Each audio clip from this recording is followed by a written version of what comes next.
going to be so crazy and wild. What did you rep all week as far as communication and composure?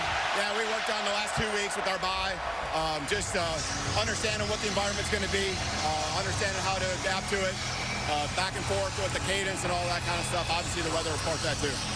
Jalen Milroe does well when he gets off to a good start. How do you get him off to that start? Yeah, exactly. I mean, there's a combination of QB runs that you call, and then just letting him do his thing. And, you know, you want him to use his legs. That helps him get going.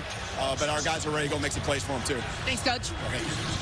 And, guys, he talked about the communication. When LSU just ran out of the tunnel, it was 113 decibels. That's about as loud as a New York City subway. They are going to change how they play on their cadence. They tried the clap at Tennessee with Jalen Milroe, and they got 3 false start penalties in the first half. They will change things up, and I'll keep you posted when we see it happen. Great stuff, Holly.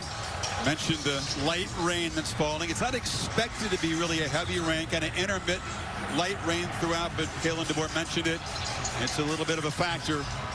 It's a little bit breezy on the Bayou here tonight, and one more challenge from both sides dealing with this rain. LSU won the toss and, of course, deferred, put that defense out there against Jalen Milroe and the Alabama offense.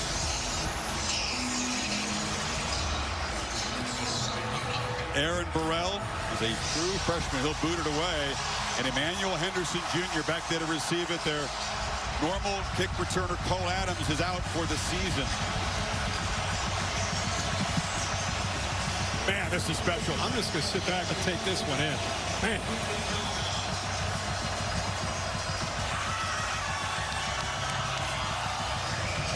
And this gets the blood flowing right here. Oh, yeah.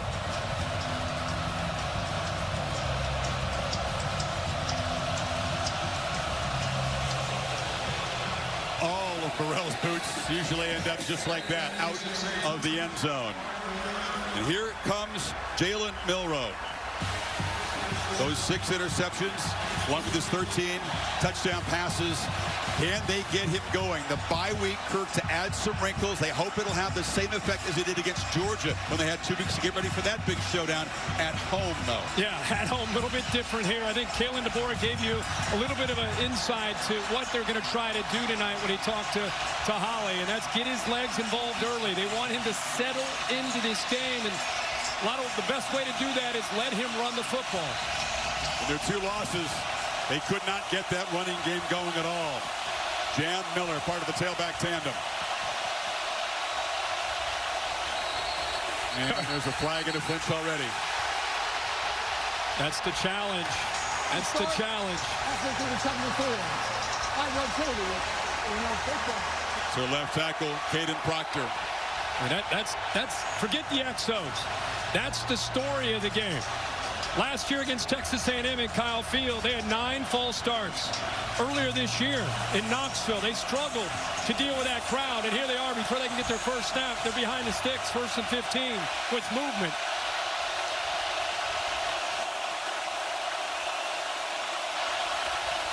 First and 15 handoff to Miller, who plows ahead for about a yard. They're the impact players in this showdown. Savion Jones made the stop that time. They are. Jam Miller, you see these backs. See a couple. Haynes will be in there as well. Ryan Williams, spectacular true freshman. They'll try to get him isolated. Brandon Swinson off the edge. 4 really good matchup on the edge against these tackles and Weeks. What an impact he's had the last 4 or 5 weeks for the LSU defense. Flying around, number 40 in the middle. This is so crucial to get something out of this 2nd and 14 and not face a 3rd and long right away. Miller trying to communicate. Play clock down at 5. Low snap. He collects it. Immediately is on the run. Trying to stay alive and hurls it along the sidelines. And left alone is Ryan Williams, who collects it and has a 4th down out near the 40. That's all Jalen Milroe. You're pulling the guard this way. Watch how easy it is. He's down. There's right there. There's 2 guys. That's the athletic ability in the defense. What are they doing? They have their eyes in the backfield. That was Major Burns, number 8, the safety in the flat. Instead of looking around trying to find a receiver, he's watching Jalen Milroe. Receiver Williams able to get away from coverage. Everybody knows that on both sides, the start is so crucial for Jalen Milroe. On the end around, this is Kendrick Law, and he's stopped right at the line of scrimmage. Play made by Zy Alexander. Focus on this Alabama offensive line. They're a very talented group, but you said they've been mistake-prone in some big moments as well. Yeah, and I think the edges, Pritchett and Proctor, they've had moments where they've played well, and they've had moments where they've struggled. It'll be a big challenge for them, not just the crowd, not being able to really have a good feel when that ball's being snapped, but the strength of LSU up front, the edges of Swenson and Jones. One of the better teams at pressuring the quarterback, an aggressive approach from Blake Baker. 2nd and 10, handoff. And another short gain for Jam Miller. It'll set up a 3rd down and long again. They're trying to, a couple times they try to run the football on the inside, trying to get movement on the interior. You know, what you do is you take a double team, and you hope that double team wins, then you climb up to the linebacker. Problem is, what Blake Baker's doing, these guys are winning at the point of attack. They can't climb up to the backers. Williams off to the left, watched by Zy Alexander.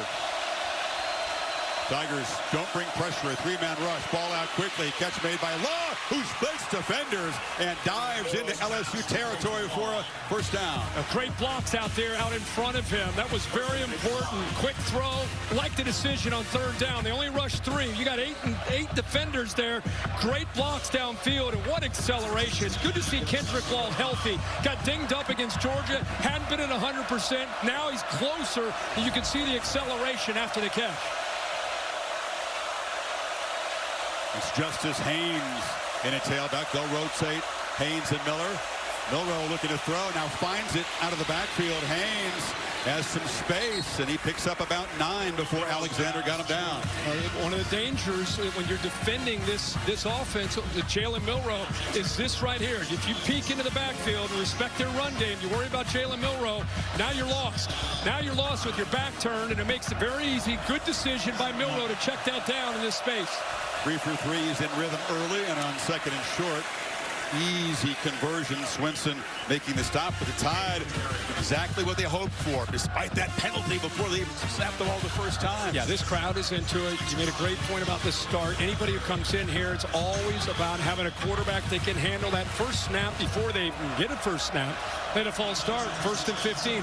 Able to overcome that, convert on a 3rd down, and now in plus territory. 8th play of this opening drive. It's a keeper. Milroe follows the back. Milroe explodes to the secondary. Race to the end zone. Touchdown, Tide. What a start. 39 yards. Electric run. Shades of what he did to him a year ago. Well, just like that, and you got to focus on this block right here on the left side by Tyler Booker. Watch him get up, push that defensive lineman down another level.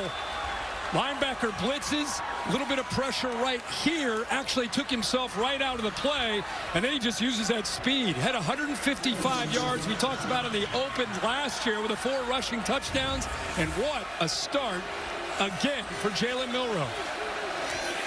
Efficient passing, explosive running. It was really an 80-yard drive because they were backed up after the penalty, but they take it to the house. 39 yards, and Alabama making Tiger Stadium a little bit quieter for now. Bayou Bengals' first possession coming up. Alabama, great job here on that zone read, and if you're defending him, you better hustle on that backside. That's just a natural feel as a runner. The fastest guy on this team, and there's Nick Sheridan, the play caller. Let's go! I mean, how fired up is he on that first series? That's how you get a game started right there. Came with DeBoer from Washington. Connor Tulty's boot is taken by Xavier Thomas at the goal line. Slips a tackle. Thomas has got speed and is still moving out near midfield. They finally angle him out of bounds, but a great start for Garrett Nussmeier and the offense after a 50-yard return. He is so dangerous when he has a chance to get his hands on the football. The transfer out of Mississippi State. As a receiver, he's a guy, kind of a scat back. You want to get him in space. You can see what he can do as a returner, man. What a great job of giving LSU tremendous field position. He'll go out of bounds right at midfield. Here's Garrett Nussmeier. Strong-arm quarterback, elite arm talent. First year as a starter, 2-year backup, of course, to the Heisman winner, Jaden Daniels. Says, I own those mistakes, and I'm very good at turning the page and bouncing back, and he'll be tested in that department tonight. Looking to throw on first down. Pressure comes, and the ball's fired into the Crimson Tide bench. Here's the impact players when LSU has the football. I'm going to start with Caden Durham. LSU needs to be able to get their running game going. He is a big factor, the true freshman. Great group of receivers led by Kyron Lacey. He'll look to get isolated, make one-on-one plays against these corners from Alabama. Jihad Campbell is athletic as anybody in the SEC. And Q Robinson will provide pressure. Probably their best pass rusher, 34, and kind of an unsung hero of this Bama defense. Chris Hilton and C.J. Daniels, important parts of the receiving room, back healthy tonight as Durham gets the first carry, running right through a crease. Look out! Caden Durham finally forced out of bounds at the 5-yard line as the freshman sets up LSU. But it starts by being able to set the edge, and you're going to get that right here on the edge by Mason Taylor. Good job of getting his body turned. Now you get up to the next level. You got to have receivers. One right there, Aaron Anderson. Good job by 4, C.J. Daniels. We just talked about the impact that Caden Durham could have on this game. He gets his hands on the ball with some good blocks, and boy, does he accelerate for a young player. Devontae Smith got an arm on him. That's never going to be enough to bring down Caden Durham. So what a response by this offense. Set up at the 50, now at the 5-yard line. Messmeyer rolling, scanning the end zone, flips it back, and it's incomplete. Tried to go up high and get it to Quidez Green, the 6'7" tight end. Yeah, a lot of people have talked about LSU. They need to become more balanced. They got to be able to run the football. Caden Durham has taken over as the featured back, but not a lot of people know that over the last few weeks he's had a steel plate in his cleat, and he's had to try to overcome some dislocated toes. That's his shoe that he's been playing with. That plate is now out. So he's got a lot more lateral quickness and back to being closer to 100%. And boy, did he look good on that run there to get this game started. Longest run Bama has allowed this season. So second and goal. Play clock's already down at 3. And they have to spend a timeout. The operation a little bit slow getting out of the huddle that time. Holly? Well, Kirk, you're talking about those 2 dislocated toes against South Alabama. It's been incredibly painful for Caden Durham, but this is the first game he's playing without the steel plate in his shoe. But as you saw that picture of the shoe, he is still playing with a fiberglass dipped cleat. These are sometimes what pitchers use. I see it in softball. We see it in MLB where they dip the toe of the cleat in fiberglass. It provides a harder surface, so if he gets stepped on or tied up in the offensive line traffic, it does not impact those dislocated toes. He looked fresh. The coaches warned us he would be, and they were right. Yeah, he looked right there.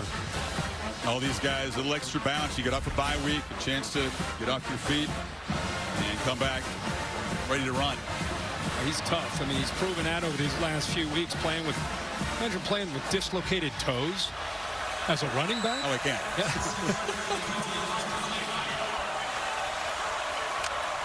An opportunity to answer. With 6 offensive linemen. Josh Williams, the 210-pounder, is to the left of Nussmeier on second and goal. He's going to try to bounce it, and he's going to end up fighting hard just to get back to the line of scrimmage. Justin Jefferson, middle linebacker, got there in a hurry. They did a nice job. It's so tough when Bama's able to rotate bodies in the interior. Tough to get any movement at all. You got a backup guard in Paul Mubinga playing at left guard. In for Dellinger, and no push at all there.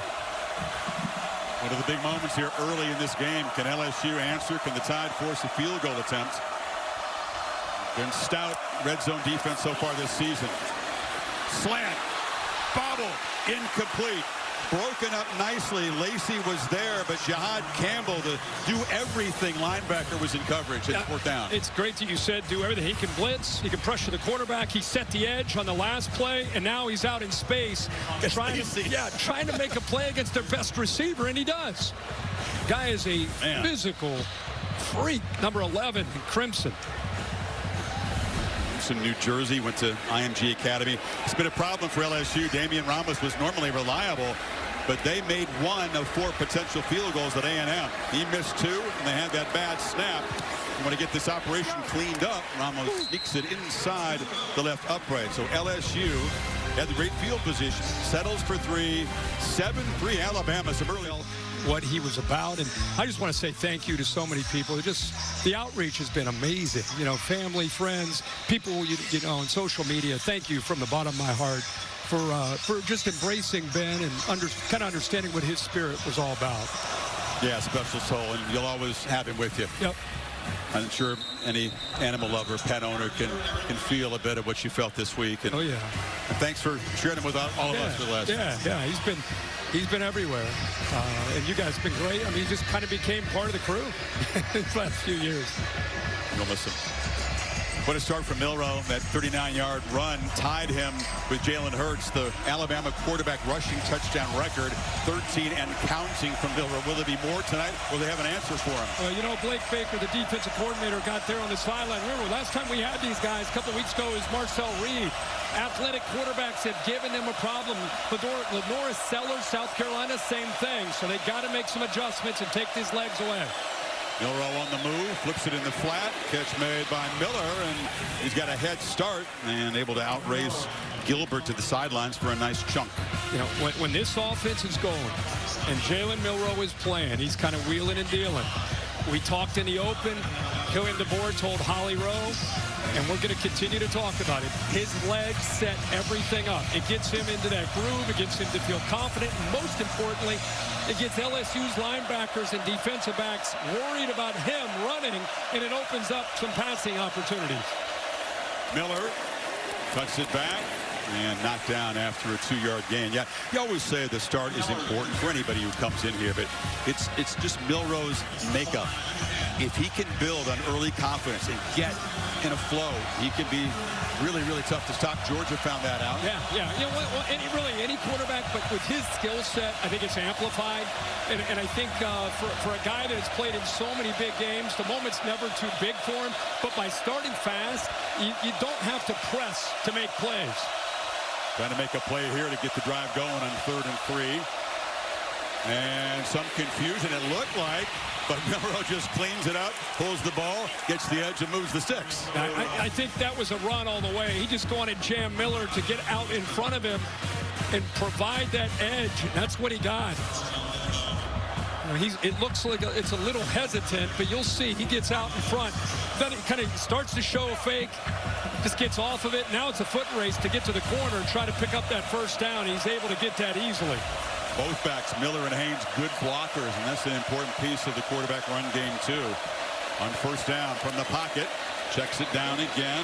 Miller on the edge. Man, Kirk, they've got some easy access yards to these backs so far. Holly, what do you have? Well, guys, after that tough start at Tennessee with the crowd noise, they've changed their operation tonight. You can see Jalen Milroe signal the offense to start with his knee. Then the left guard taps the center. This is different. He was using the clap, but it was not effective. Keeper again, Milroe. Oh, man, if you're out there on the edge trying to make a play, it was Gilbert. That's how your heart's in your mouth. No doubt about that. Give credit to Nick Sheridan. Look at it. You got 3 receivers. They're giving this look. Nobody's able to set the edge on the defense. He's going to read that. He's going to just pull it. Look, there's nobody outside. And that's a no-no against any quarterback, let alone against Jalen Milroe. So the formation moves the defense to the field, and he ends up running back towards that edge there of that defense where nobody's able to contain him. Different snapper here. Gino Vandermark is in. Parker Brailsford lost his helmet, has to come out for a play. Tied on the move again in LSU territory. Quick throw again. It's a screen, but Jeremy Bernard is going to be trapped behind the line by Zy Alexander, their best DB. Ryan Williams, who is trying to make a block there, did not have a chance. That trips formation we just saw, they went right back to it. But Zy Alexander, watch how quickly he shoots. Like he fires there. As soon as that ball was snapped, he was already making a move. Ryan Williams didn't have a chance. Brailsford back in the game. Milroe from the pocket delivers complete. Taking a hit, but holding on was Ryan Williams there. His second catch. Gilbert tried to knock the ball loose. Couldn't. It'll be 3rd and short. Tide lining up fast. Yeah, pretty good push up the middle, but Milroe, good focus downfield. Great throw. Haynes dragging with Weeks for just enough to move the sticks again to the 37. Boy, how physical is that inside? These linebackers are flying downhill in this short yardage. Watch the left tackle, Proctor, get up to Burns, who is collapsing down. Good job of anticipating those backers and safeties firing down.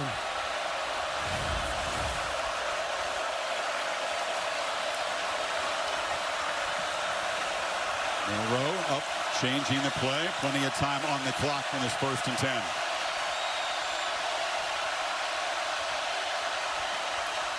Pitch to the edge. The ball was deflected. That was Weeks coming up there, got a hand on it.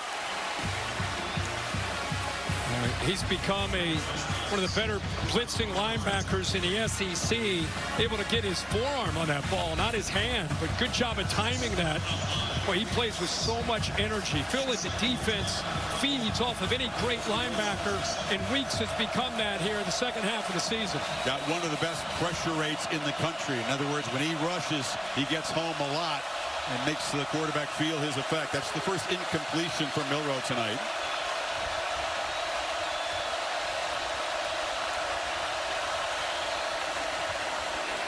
Flag down, and Milroe falls forward after about 6. The flag came out of the line of scrimmage. Sean Womack made the stop. Ken Williamson in charge of this crew. Some movement on the LSU side. Looks like they're going to get him. I think it was Womack. Offside. Defense number 15. Line up in the neutral zone. 5-yard penalty. It remains 2nd down. Just a mental mistake. He's trying to get a little bit of a, he's right here, he's trying to get a little bit of a head start. You see what kind of athletic ability he has. Looking in the backfield, not the football. Right. Blake Baker, good look at him, the defensive coordinator. Milroe already 51 yards on the ground in 2 series. 2nd and 5. Milroe flips it back. It's a screen, and Miller has got some space, and he scoots down to the 11-yard line. The backs have been killing LSU out of the backfield so far. Well, the motion is really a big part of what they do here, because they're selling this to the field. And now look at this defense. Most of them are flying this way, and you end up just timing this up perfectly. Good job by Milroe being patient, not selling it too early. He sold it to the right, let the defense move with him, and then baited him, and then perfectly dumps that back to Miller for big yards. Boy, he is playing well right now. It's 4 receptions for the running backs already. 1st down, Milroe picks his way patiently down to the 6 before Weeks got him down. Nick Sheridan deserves, I think, an assist as well, because right now they are perfectly balanced with their play calling. Pre-snap movement again with Ryan Williams. This defense at 2nd and 3rd level, their eyes are being challenged with what Nick Sheridan's throwing at them. Pre-snap movement, personnel groupings, motions, a quarterback that can run, that can throw. It's a lot to deal with. And Milroe's being patient. He's not forcing anything, just kind of managing this offense. Keeper again, escapes, and now flips it over the head of Jeremy Bernard. That was pure improvisation. He did avoid the loss and sets up a 3rd and 5 now. Yeah, that's a quarterback run all the way. He's trying to run that football as a quarterback counter. I mean, you got linemen pulling to the left. That's a QB counter. He somehow gets out of that, gets off of Jones, and then decides to throw the football. It's one of those red zone plays that amounts to a 4-point play. Alabama trying to jump up by 11 here in the 1st quarter. Get a 1st down at the 2. Milroe across the middle, caught. Miller stopped short. It'll be 1st and goal. Another completion to a tailback. It's almost like an option route out of the backfield. It's a one-on-one matchup with Miller against Weeks, and too much space there for Weeks to stop that. Bama trying to quickly line up and punch it in. It's Miller again. No, he got submarined by Weeks, who just dove at his legs that time.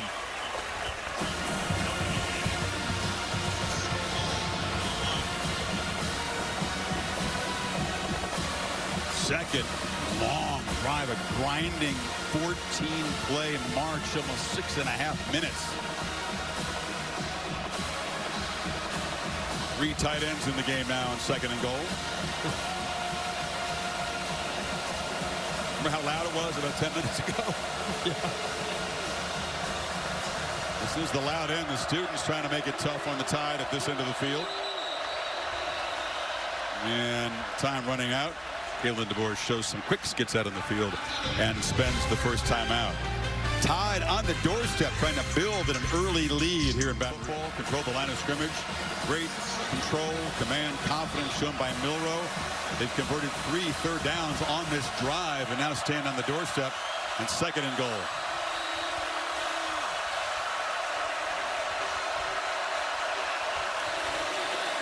Justice Haynes trying to drive those legs, dove near the goal line, and touchdown is signaled from the near side.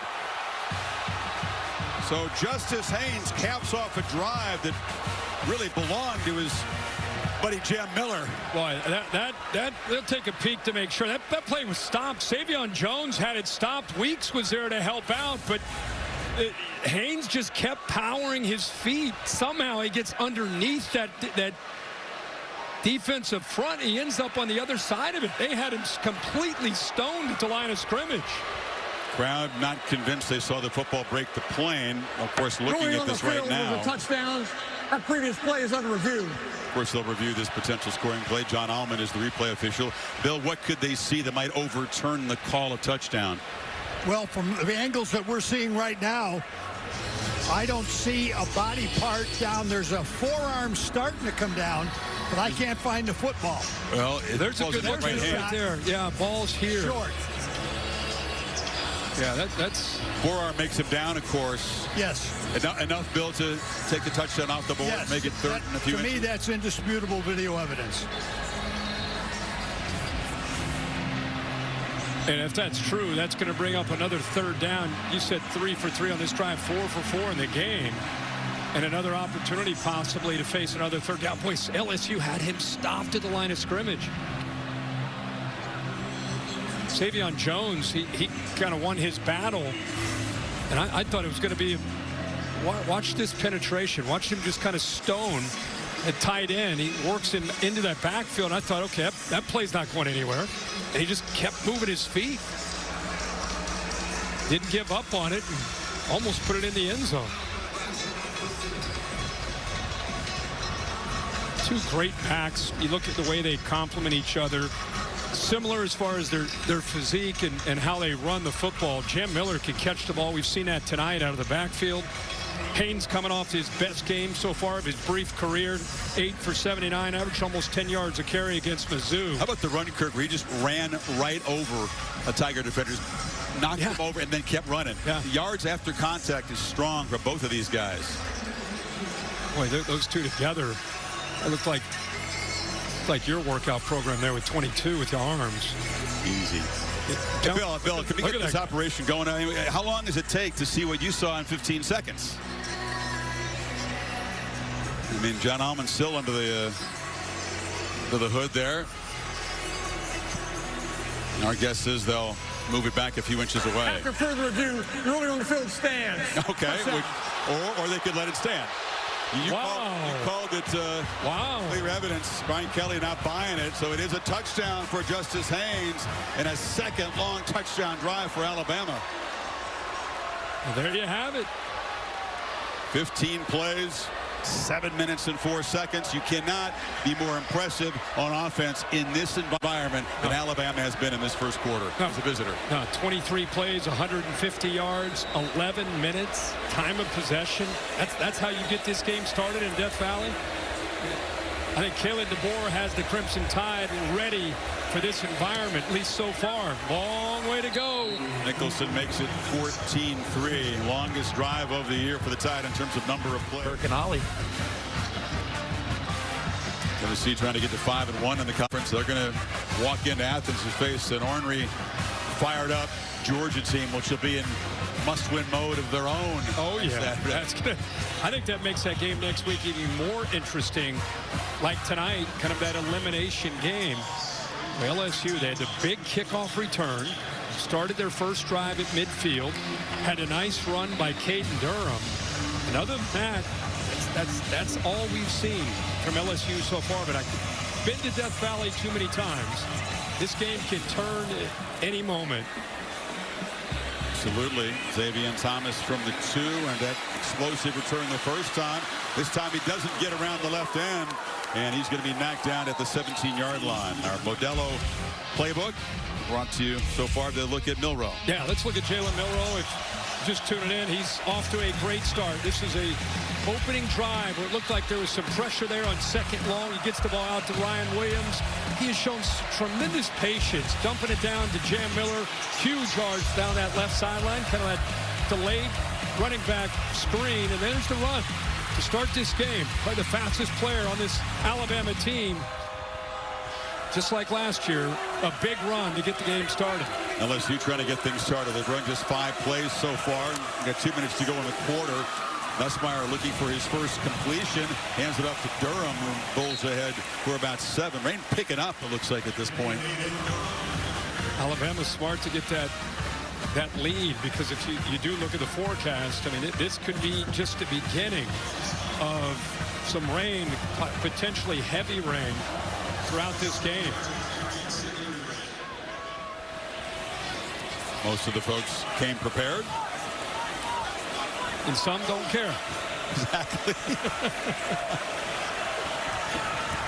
Some are numb. Right. Durham knocked down a yard short. Not just numb by the pregame preparations, but what they've seen here. Visitors don't come into Tiger Stadium and start throwing haymakers and build 11-point leads after the first quarter very often. I'll tell you what I'm seeing right now is an Alabama team at times this year. Think about the way they played early against Georgia, the way they played against Vanderbilt. You know, a lot of people were very critical of Kalen DeBoer in Alabama. Well, I don't know what this team has done to prepare, but their motivation, their focus has been tremendous so far on both sides of the ball. Pitch to Durham, and he'll fight and barely make the first down at the 26. Like the Georgia game again, 2 weeks to get ready, and I think DeBoer felt great about that, putting in some stuff that LSU hadn't seen on offense. Yeah, and that's true, but I'm just talking about the physicality and just coming in with a purpose of winning the line of scrimmage and playing downhill on this side of the football. Really see the rain picking up. Nussmeier on the move, and there is his first completion, and it's Mason Taylor, the reliable tight end, one of his best buddies in the team. Picks up about 7. Yep. Always good to get Mason Taylor involved. 6'5", 255 was lined up on that left side of the offense. They kind of hid him with that action and then got him out to that right flat for positive yards. LSU trying to fight back, down 11 at the end of the first quarter here in Baton Rouge. Jalen Milroe has been electric and efficient. Coach Kelly, you plan all week to stop the quarterback run, and Jalen Milroe hurt you there. How do you adjust quickly?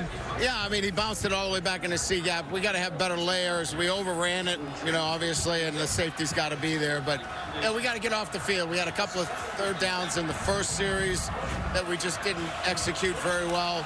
And then in the second series, we get the back inside. We just got to settle down on defense. We're just a little bit too out of our zone. Coach has got him on the side, and we settle down a little bit. We got to sustain a drive here right now and get some points on the board. Thank you, Coach. Deontay Lawson says you're not going to sustain anything. He smacked Durham behind the line of scrimmage, sets up a third down and 4 now, Kirk. Yeah, another play that really amplifies the attitude that Alabama's playing with, and how fitting from the veteran, the leader, Lawson there. Read that play perfectly. Slow developing counter. Lineman slow to get around in this weather, but Lawson played it, read it, made a nice play. Mason Taylor slot left. Lacey is to the far right on this third down play. Play clock at 3. And again, the operation may be a little slow. The importance of this play, already down 11, and they'll spend their second time out of the half. The coaches on the LSU sideline not happy. They're trying to, you know, it's like being in a boxing match. You prepare, you come out, you're ready to go out, and all of a sudden, boom, you take it right in the nose, and you go back to the corner man. They're trying to get you back to kind of recalibrate. That's what Brian Kelly's doing right now with Nussmeier and his football team. This is this play I wanted to just show you. A really good illustration of how Alabama's reading it. And you put 11 and 0 together.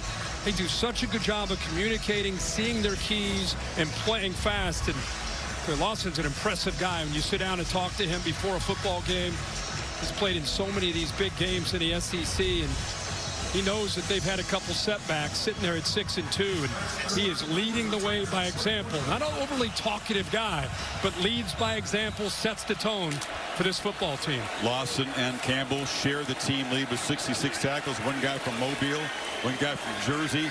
Strong in the middle. Tigers need 4 here. Taylor now to the far left. Lacey's also on that side. Ty brings some pressure. Nussmeier steps up. A long throw over the head of Lacey. A low percentage throw in the sidelines here. And LSU will have to punt. Yeah, give Kane Womack, the defensive coordinator, a lot of credit there. And you see this NFL and college. Show one look, pre-snap, looks like pressure. And they end up bringing it, but they dropped the pressure off the edge. And I think they fooled Garrett Nussmeier there. Just nobody underneath for the easy throw, so he had to take a chance, go over the top. Tough to do on 3rd and long. Ryan Williams, the electric freshman, back to receive the punt. Blake Oschendorf. Maybe do adjust again with Cole Adams, their returner and receiver, now lost for the season. Not a bad backup to throw back up there. And Williams, with his skills, not terribly experienced as a returner. It's a line drive kick. He'll field it. Williams had a gap. Ryan Williams accelerates, spins, and is finally brought down in LSU territory. He is really, really good at that spin move at high speed, isn't he? Oh, my gosh. Accelerated, too, as soon as he caught that punt. And before the game, the big reveal. This is not Mike 7, the official LSU mascot. This is a guy called Omar Bradley. After the general. It was the governor's idea to bring him in here. It's kind of an old school thing. They used to have Tiger along the sidelines quite frequently. Deep shot, and just off the hands of Williams. He had Zy Alexander beat. Nice ball, just a foot too far. What a time to call this shot. Maximum protection, and you end up getting one-on-one. And this is one of the fastest, most gifted receivers in the country. What an effort there. You see the rain coming down. Take a shot on 1st and 10 in plus territory. I love how he put the ball up in the air to give Williams a chance with that speed to try to get up underneath it. Just couldn't hold on.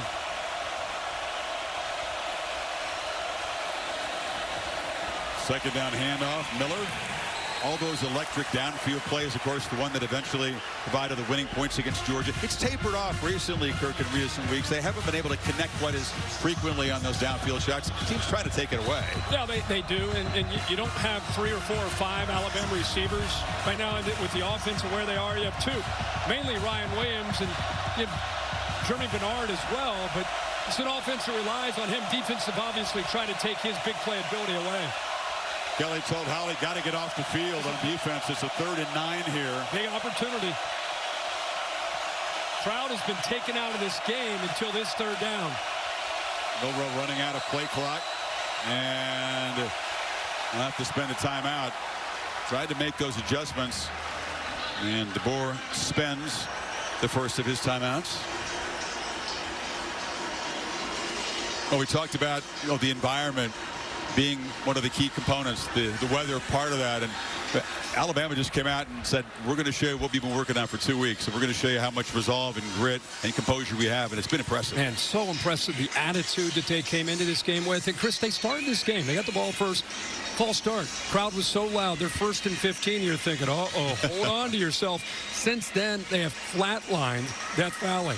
I mean, now it's 3rd down. The crowd's going to get back into it, but give Alabama a lot of credit. It's a 4-quarter game, 60-minute game. A lot of things can happen to get LSU back in this game, but the way it started and the intent that Alabama has played with on both sides of the ball and special teams has been so impressive. I do want to ask you what they could do to get the pass game going if they can get the ball back here.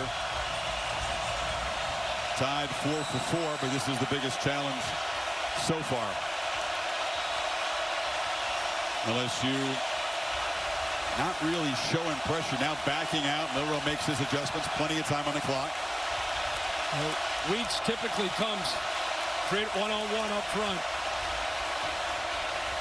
Still a 4-man rush, and on the slant, Miller out of the backfield. Another catch, another first down. He's been automatic on these 3rd downs. But we talked about the blitz, and when you bring the blitz here, you're going to create space behind it. Look at Milroe's patience. Waits, nobody underneath. Did such a nice job of showing the experience. Wasn't intimidated and thinking about Swinson from the left edge. They're now 5 of 5 on third down. I'll tell you, Jalen Milroe talked about running the ball to get into that zone. He sure is there right now with his decision-making. Instead of getting off the field, LSU's got to try to, tackle these Alabama running backs. Downhill run by Miller. Sage Ryan, the star, kind of get trucked there. Parker Brails, again, I'm using examples to show what Alabama's doing as far as just showing up with it with a purpose. There's Brailsford, the center. Look at that block right there. See how he turned his body, drives him into the ground. I mean, that's sending a message. After a conversion on third down, you come right back and you take that nose guard, you drive him into the ground, open up a nice lane. Haynes trying to get around the left edge, and he's going to be dragged down by Greg Penn after a short game. Third down again coming up. Kind of talking glowingly about Alabama, because how can you not, right? So what does LSU have to do? LSU right now with Blake Baker there, the defensive coordinator. If you're going to you're going to win this football game. You're going to have a chance to come back. This is where Greg Penn or Whit Weeks or Braden Swinson, like, your playmakers, your leaders. Who's got Champ Miller? Who's going to cover 26? That's been the problem on third down. He's been coming out of the backfield, but I'm just saying, you got to get a turnover. You got to make a play. Somebody's got to step up. Alabama's going to have to spend another timeout here. They're still in the huddle with 4 in the play clock. That's important. DeBoer knows already building a lead. Can you step on the neck of the Bayou Bengals here by punching it in again? 3rd and 3 when you come back. Appreciation for the military. His dad, Quentin, was in the Marine Corps, served in Iraq. Mom, Lola, was in the Navy.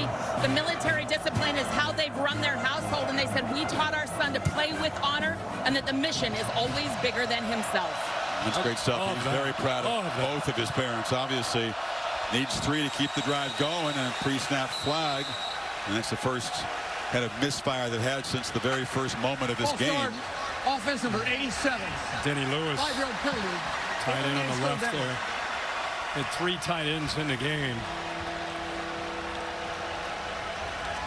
It's going to make it 3rd and 8. It's potentially costly. They're not in field goal range. That'd be easy for Nicholson here, especially in these rainy conditions. So they need to get closer to have a chance, even if they can't make the 8 for the first down.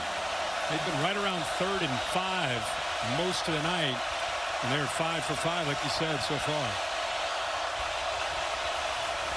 4-man rush. Milroe has time, launches downfield, and just over the head of Emmanuel Henderson, who had Alexander beat by a step. Again, they don't pick up anything, and it's 4th down. Not really great position for Nicholson to try a field goal. No, they're playing man-to-man coverage with no support. I mean, this is just who's going to win that battle. He's able to keep that safety in the middle of the field, used his eyes to keep him over there. That's Sage Ryan. One-on-one, he got on top of him. They just missed a throw. You're going to send him out there. He did kick a 52-yarder. That's the distance here at Miami of Ohio when he was the Lou Groza Award winner as the top kicker last year. Hasn't made a kick this long so far for the Tide. 52 to make this a 14-point game, and a whistle and a flag before the snap. They take too much time. Oh, wow. 5-yard penalty. That is tough. Jay Nunez is the special teams coordinator. You saw Jalen DeBoer frustrated. Now he says, let's punt it. I mean, you're up 14-3 in Death Valley. You'd love to take a field goal shot. And if the circumstances were different, you'd probably take a shot here. Oh, he's frustrated. Punt it. The way your defense is playing, try to pin them. Yeah, it's been sluggish. I think both sides, the operation hasn't been that crisp. Whether it's the rain, the noise, whatever, the pressure of the game. Yeah, two false start penalties back-to-back takes them out of field goal range. So everything's been flawless up to that point. Unlike LSU, Burnip does give Alabama elite punting. And this one checks up pretty nicely and rolls dead at the 10-yard line. They got it. Got to be careful here. Looks like the rain has let up. That's good news for Nussmeier as they begin from the 10. Play fake. Steps up, fires down the middle, a beautiful throw, and a catch by Mason Taylor, and they're backed up no longer. Desperately needed downfield play, picked up 26. That's a good job here, been able to try to get behind these linebackers, hit between the safety and the corner, seam route, ball has to be thrown on a line, and how dangerous of a weapon is Mason Taylor when he can get into that seam like that with the length at 6'5". They wanted to target him more and earlier than did against the Aggies. End around here. Xavier Thomas has the edge, accelerates, and is pushed out near first down yardage at the 45. He got 12 more. It is a first. Muvinga, this is a key for a linebacker. When you see a guard pull this way, the linebacker's reading the guard. When he pulls, he moves that way. Now it comes back the other way. It gives you great blocking angles. And once he got outside of Malachi Moore, he had plenty of room there to get good yards. It's a false key there for the linebacker.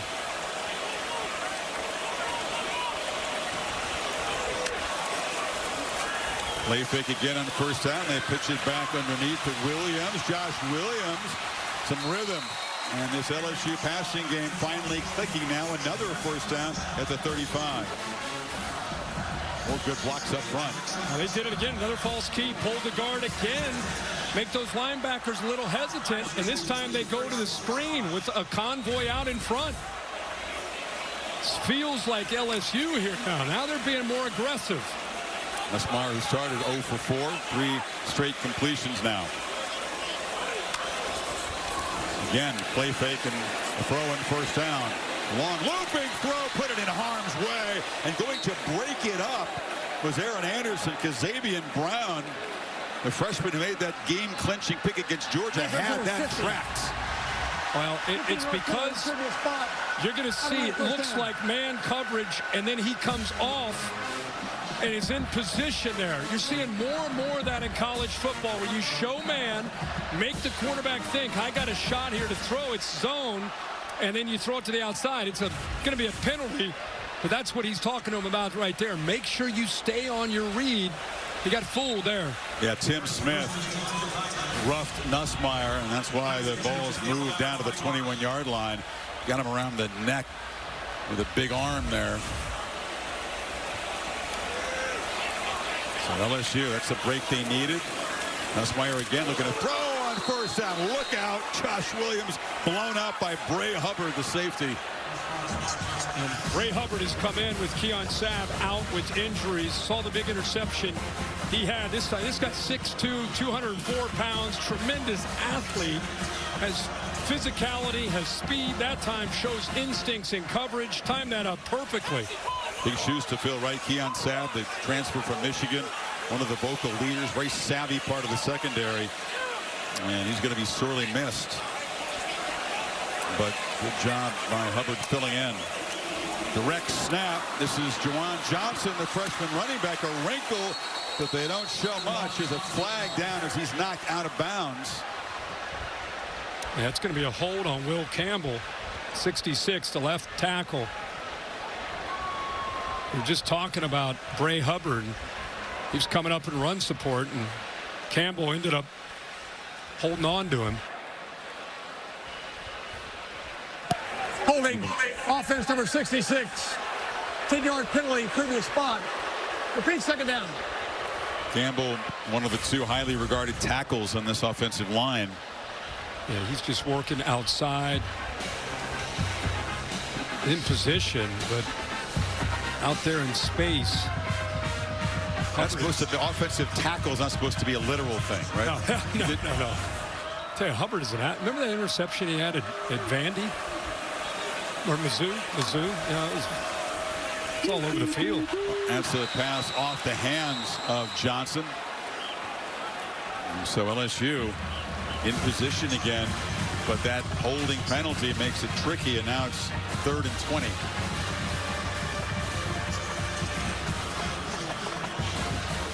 You know, you're 3rd and so long, and you go for that 5 to 8, 10-yard gain just to get a little bit closer, make it easier for a field goal attempt, or do you trust Nussmeier to try to take a shot downfield?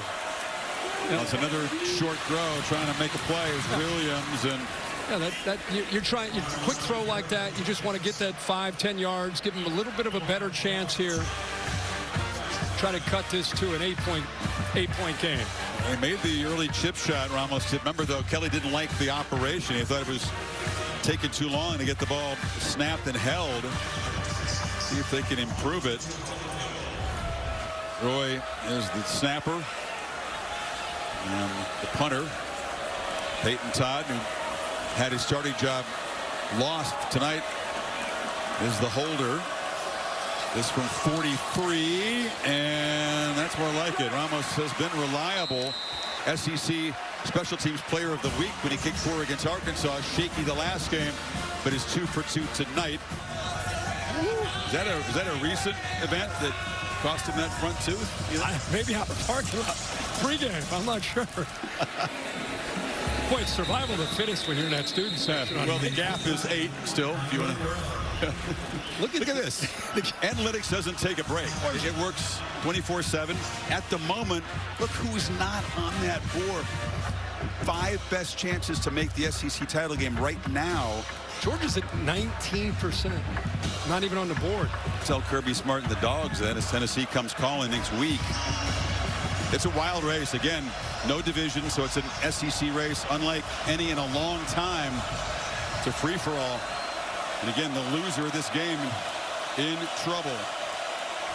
Bama has had 3 pretty good-looking drives, 2 touchdowns, and a third that could have ended up in a long field goal attempt before the delay of game and the punt. Right back to work on the ground. Yeah, that's right. I mean, Bama missed some chances. Milroe played so well tonight. Remember, he had the touchdown pass potentially to Ryan Williams. Bomb, first play of that drive just off his fingertips. Had a shot to Henderson, who got behind coverage, missed him, and that led to what you said, Chris, when it looked like they had the field goal chance. They had a false start.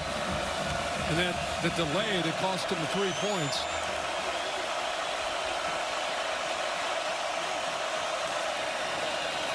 End around, Kendrick Law cuts it back up, picks up about 4 before Gilbert knocked him down. It'll be 3rd down and short. Rain is firing back up now.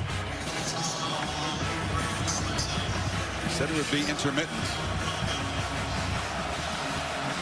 They're like coming down in sheets when it's coming down.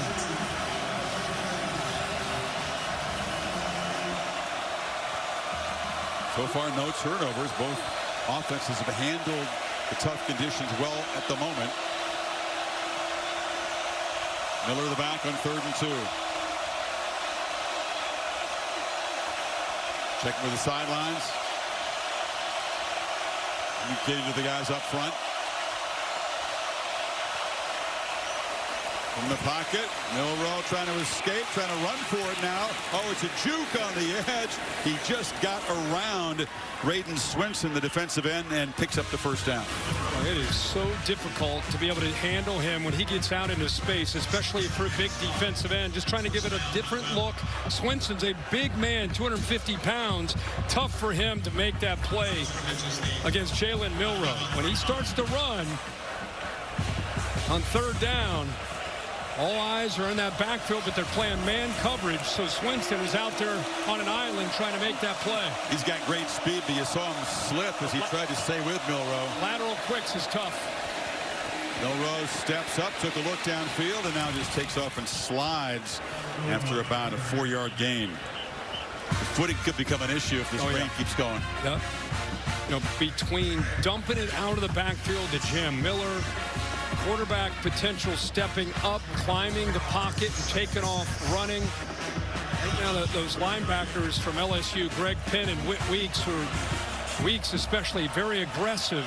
They're going to have to continue to try to contain the big playability and a threat of Milroe, either throwing it underneath or running.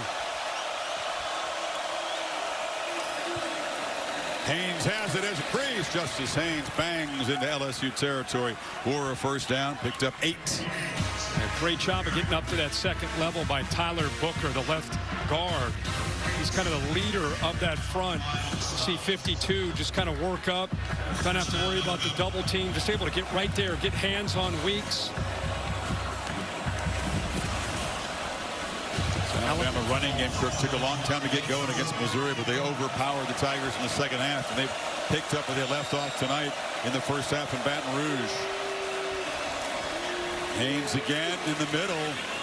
Just plows ahead, makes it look easy to pick up 7 or 8. Well, anytime you run a counter, the left side in this play with Proctor and Booker, you've got to be able to win on this side to allow these guys to pull around. Watch that left side, 74 and 52. They win, and now you're able to get a hat on a hat with that counter play. But it starts on that play side. This offensive line is being favored. Again, the line of scrimmage being favored by the Bama offensive line.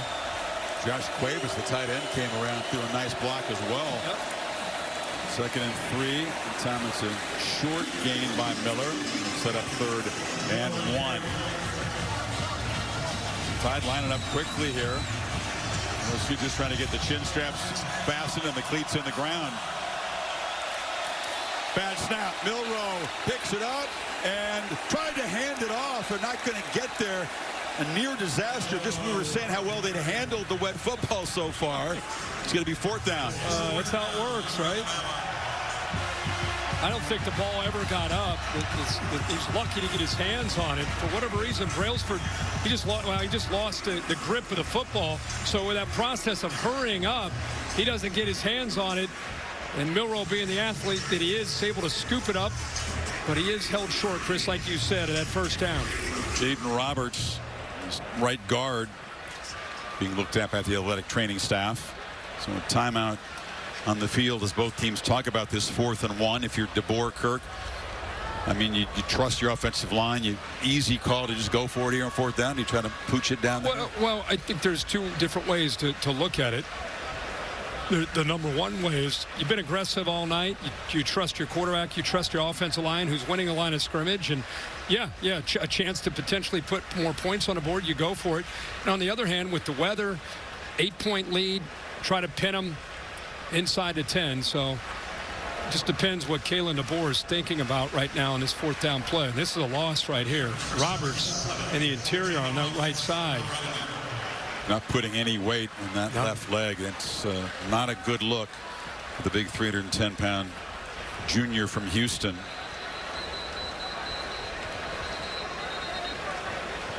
Physicality of the trenches, this level of the sport, this conference, boy, you just want to keep those big guys healthy for the stretch run. Yep. And then comes Gino Vandermark. We saw him come in and snap the ball for a play when Brailsford came out.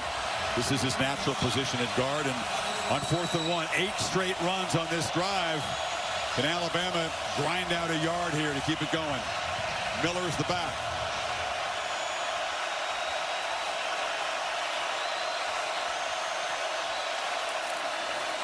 And Miller fighting. I don't think he got there.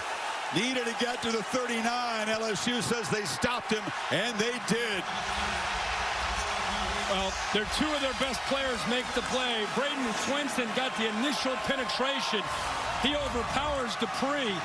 Watch this push right here, and then eventually you'll see Weeks clean it up. That's the initial push right inside there. He's able to slip off of it, and then it's Weeks who gets downhill and is able to finish him and not allow him to that 1st down marker. So he said, your best players on defense got to make plays to give LSU a chance to get back in the game, and that time Swinson and 40 Weeks do it on that 4th down play. Swinson so quick to penetrate now. LSU 3:37 before halftime, trying to cut into this 8-point lead. And fake it to Durham. Nussmeier immediately under pressure. Loses the football. It's on the ground. And it's scooped up. And Alabama with the takeaway. Tim Smith made the recovery. The pressure came from Jihad Campbell.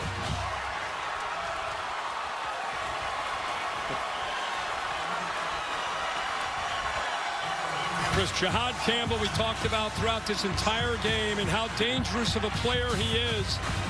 1st and 10. They're gonna blitz him here. But what I want you to watch is the center here, DJ Chester. Miscommunication. He's turning to his left, doesn't even identify the threat of the linebacker. The AT&T clicker gives you an idea, so he gets chased out of there. And look how athletic Campbell is. Once he gets in there free, able to knock that ball away. Just when it looked like LSU might catch a break, boom, the wet ball definitely affects the fumble there. At the Tide, Milroe keeper. Milroe, first down, Moore still running, and will scoot out of bounds at the 10. And LSU defense forced right back out of the field, sudden change, and Milroe explodes for 22. Get behind Haynes here, just let your quarterback do his thing. Kind of a quarterback draw, nobody there on that left side, and I think the defense, just think what they just did. Just think of what they just accomplished, and they, one play, they didn't even get a chance to sit down. They got to go right back on the field, and Alabama comes out on the field with momentum and excitement. LSU defense thinking, man, when are we going to be able to get off the field and catch a break? Ryan Williams sprinting to the far left. And on first and goal, looking to throw it on the move and just kind of flips that out of bounds. There was nobody open. He was running out of space over there. Good decision. Man, you know, Nussmeier trying to extend that play. He's trying to scramble out of trouble. That shades of what happened.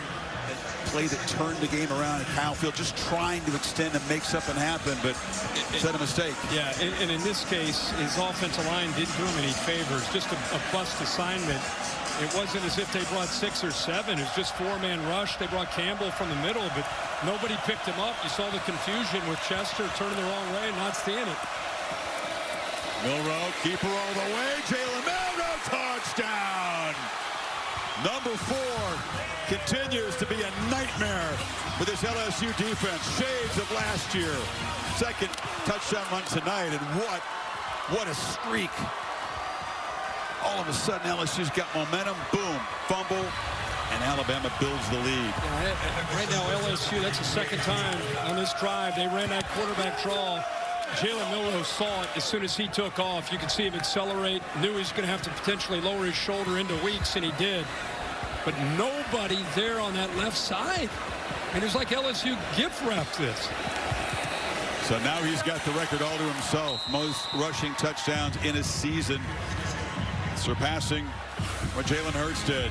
Here's the fumble, the first of the year for Nussmeier, by the way. Yeah, and it's Campbell knocking that football loose. Alabama able to capitalize. That's after LSU's defense made a 4th down stop to give him the ball.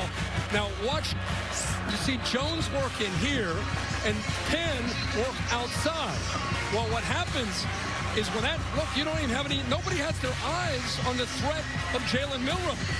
There's no one there. How's that happen?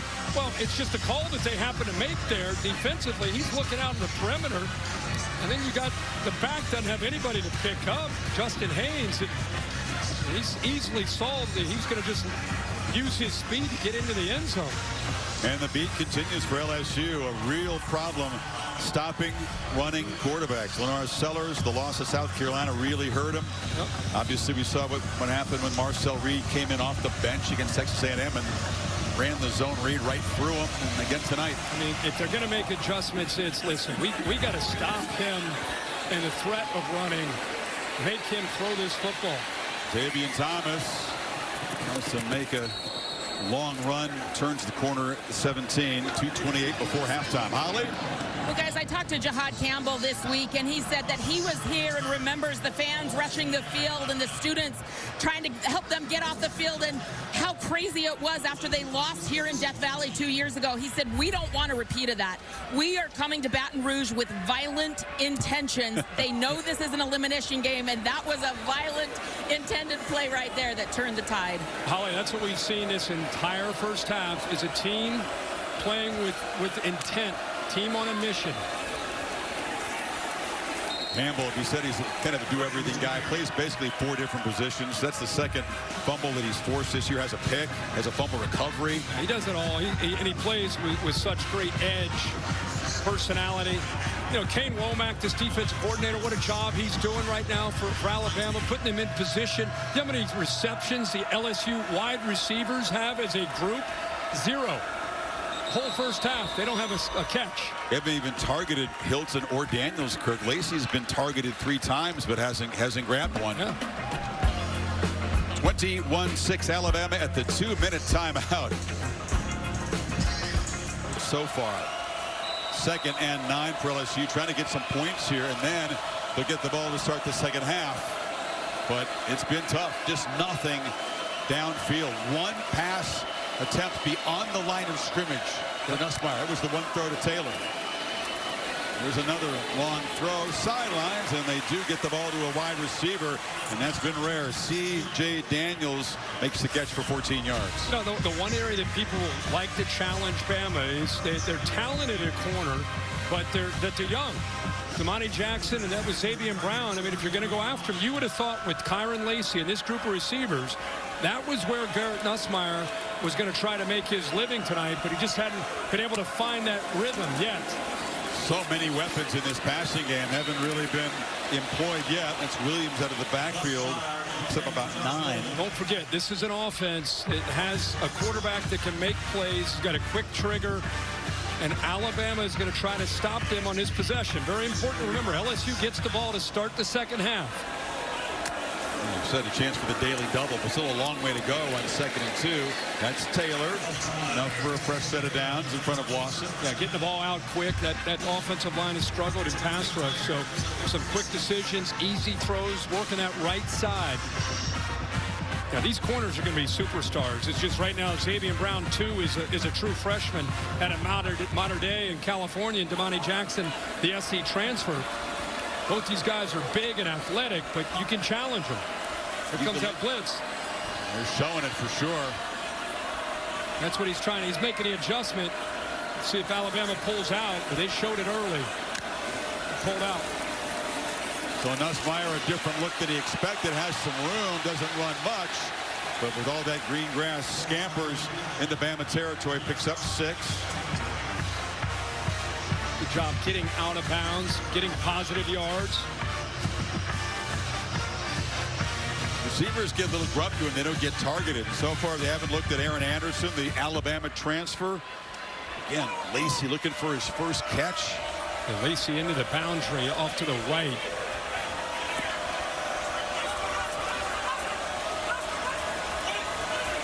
Taylor and Williams out of the backfield have been the 2 weapons that Nussmeier's used, and they do get it to Daniels here, but didn't really get the block he needed. Short pickup. It'll be 3rd and 1. Justin Jefferson made the play. That's a long throw for just a yard or 2.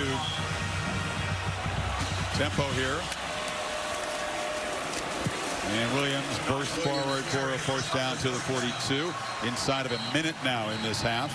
Well, obviously LSU doing everything they can to hold on to that last timeout. They had to spend that when the play clock was winding down. It could be very important as they try to cut into this lead here. And now a flag and a false start before they got set up, really. It's the 3rd penalty on LSU tonight. Yeah, the center moved the football there.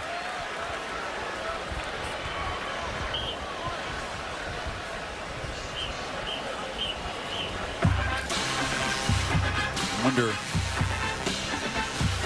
what they'll talk about at halftime. You know, Joe Sloan, the brain trust, Kelly heavily involved in the offense.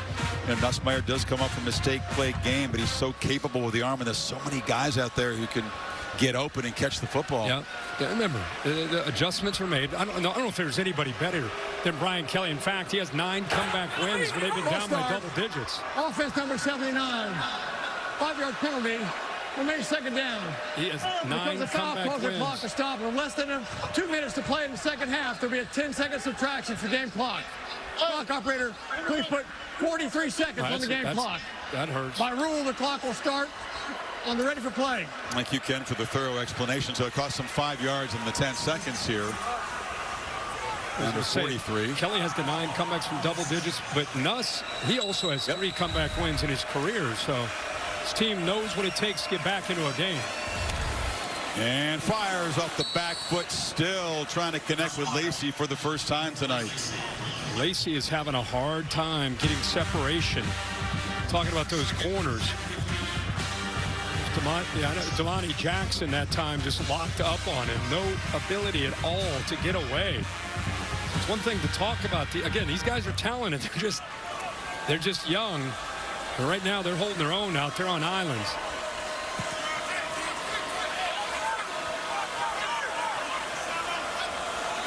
Second and 15. Tide don't bring pressure.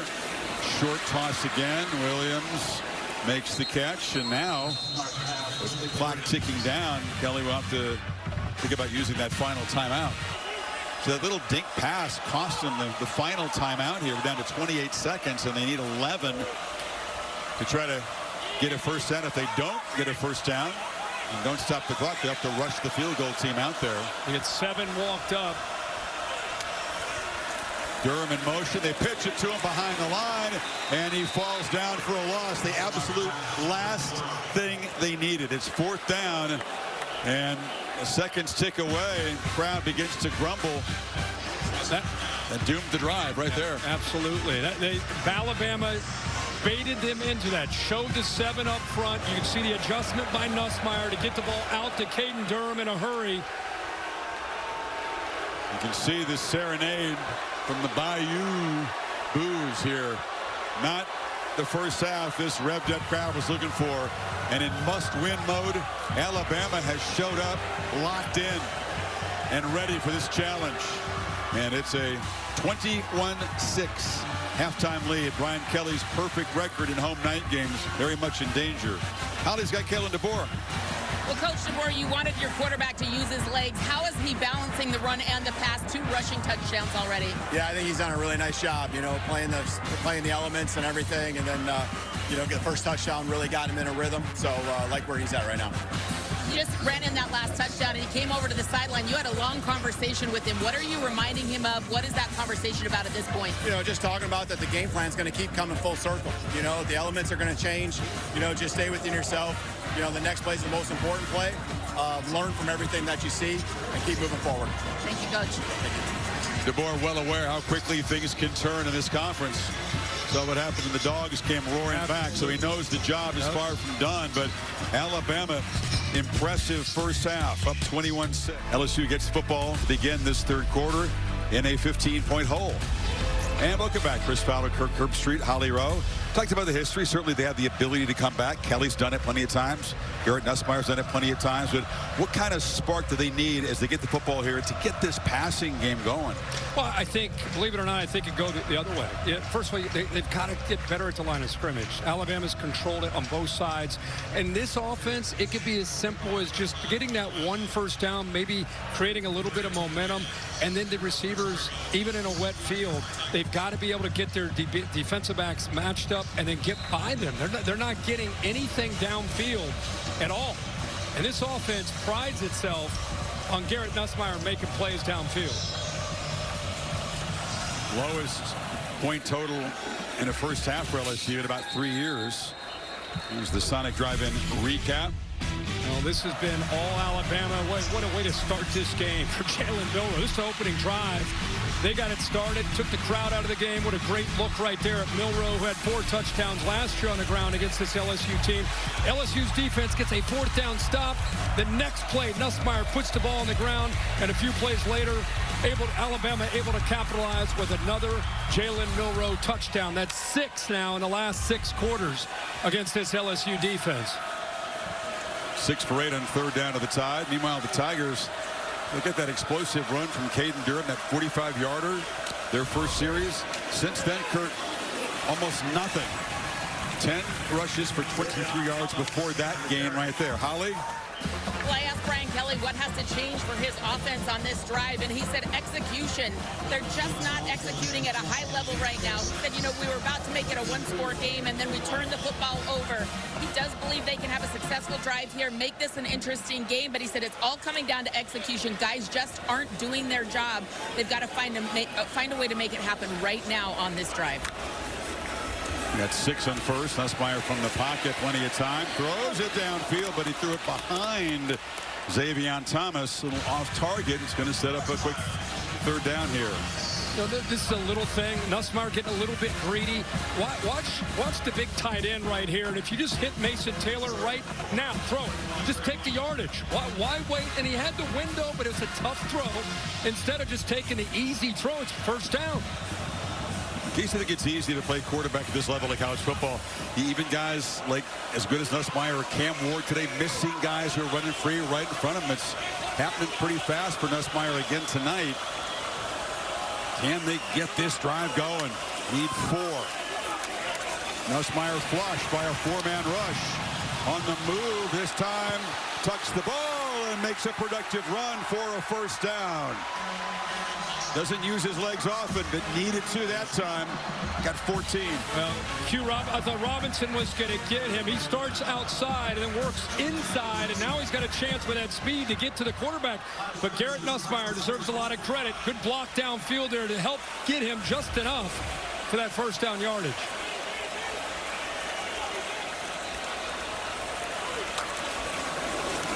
They bring pressure as Nussmeier backpedals on first down. It's deflected, and a dangerous throw as Zabian Brown was stalking there. We talk about a violent attitude that Holly Rowe talked about. That's a violent attitude with Lawson. There's the hand on it from 50, Tim Smith. But the violent attitude there was from Lawson on that blitz. Went right through the running back, Josh Williams, trying to make a blitz pickup. Here they come again. Seeing Lawson showing it. I think that they saw it from upstairs. Some fresh defensive linemen, backups in there for Alabama as Williams bangs off the left side. Really has to run hard just to pick up a couple and set up a 3rd and long again. We could talk about guys not doing their jobs. I think Holly mentioned that BK talked about that. Biggest thing to me is just LSU raising their intensity level, especially in the trenches. It's hard to execute as a quarterback, receivers, running backs when you're losing a line of scrimmage. Excellent. Hugh Robinson plays what they call the wolf position, a key part of this defense being looked at by the athletic training staff. LSU needs 8 on 3rd. We come back to Baton Rouge. Right to the medical tent. His left wrist got bent back on an ugly angle there. He's being pretty stoic, but it did not look good. And we'll keep you posted there.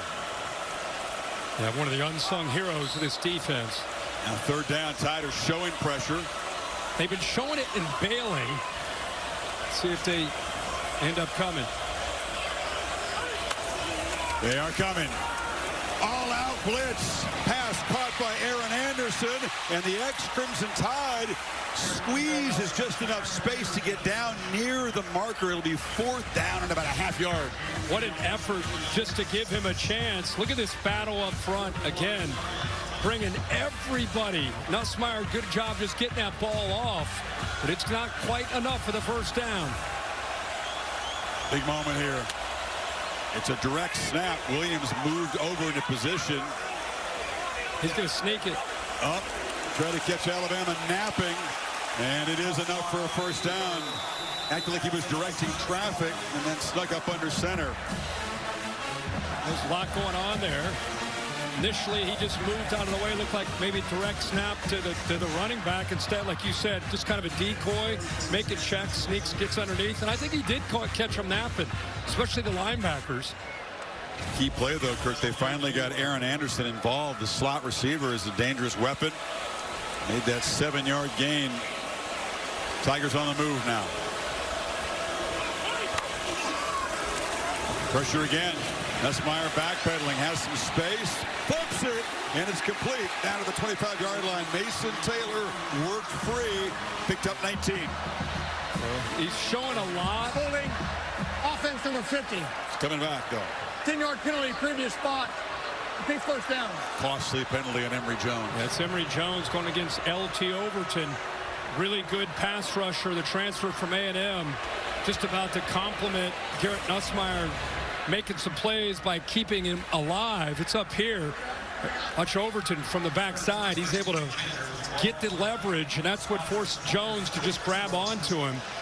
Nussmeier not known for that athletic ability, but doing a good job just buying time, and found Taylor open on that second level. But look at this, all the way back instead of that big gain. 30-yard difference in field position, Kirk. From the 25 back to their own 45. Second holding penalty on LSU tonight. Hubbard's up here, the safety. On the move, Nussmeier again. Shallow route there, tried to find Chris Hilton, who's much more effective going downfield. Man, is a penalty going to stall another potential scoring opportunity for LSU? Yeah, they're not just penalties. It's not just yards, getting behind the sticks. That's obvious. I think it's just the critical timing of some of these penalties. Just take the wind out of your sails. You're just trying to get anything to get your momentum going, get you to believe it's going to happen, and then you self-destruct. Tight ends featured here as Lacey's off the field. A little confusion in the backfield. Xavier Thomas, heavy traffic, almost bumped into a teammate, but it's a big gain. Yeah, that was actually Caleb Jackson, who hadn't been in the game very much, if at all. Definitely a miscommunication. He's moving, and he gets in the way. Oh, my goodness. That ball bounced off of Caleb Jackson. I don't think they worked on that in a Thursday practice. They caught a break there. I don't think he knew the pop pass was coming, obviously. Pick up 11, but it's still 3rd and 9. Out of field goal range. Then Hubbard showing it. The safety walked up, showing man-to-man across the board. Quick pitch to the edge. This is Anderson again. Anderson this time will not get that near the marker. It's going to be 4th down and about 4.5. Malachi Moore made the tackle. DeMonte Smith is slow to get up for Alabama. Watch this defense just fly to the football.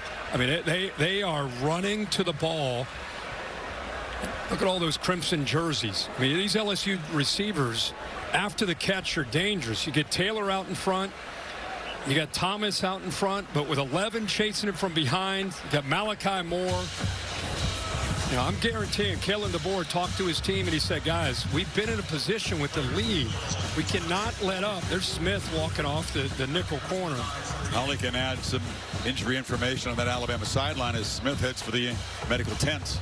Well, guys, this is really interesting. Alabama actually has a portable x-ray machine here on the sideline, so they're able to diagnose quickly. Q Robinson has gone to the locker room. What apparently looks like a pretty severe left forearm injury, was completely immobilized. But the good news is Jaden Roberts, their right tackle or their right guard, is able to come back and play if they want him to. Here we go, 4th down. LSU needing 4. Trying to get this comeback launched. Try it again, crowd the line. They don't bring big-time pressure. Nussmeier on the move. High throw, catch made. 1st down at the 25. Clutch as Taylor comes up with it. Boy, does Taylor just have a great feel of just sitting in the pocket or sitting in the soft spot of the zone. Just kind of look at him looking around, feel it, give the quarterback a nice target.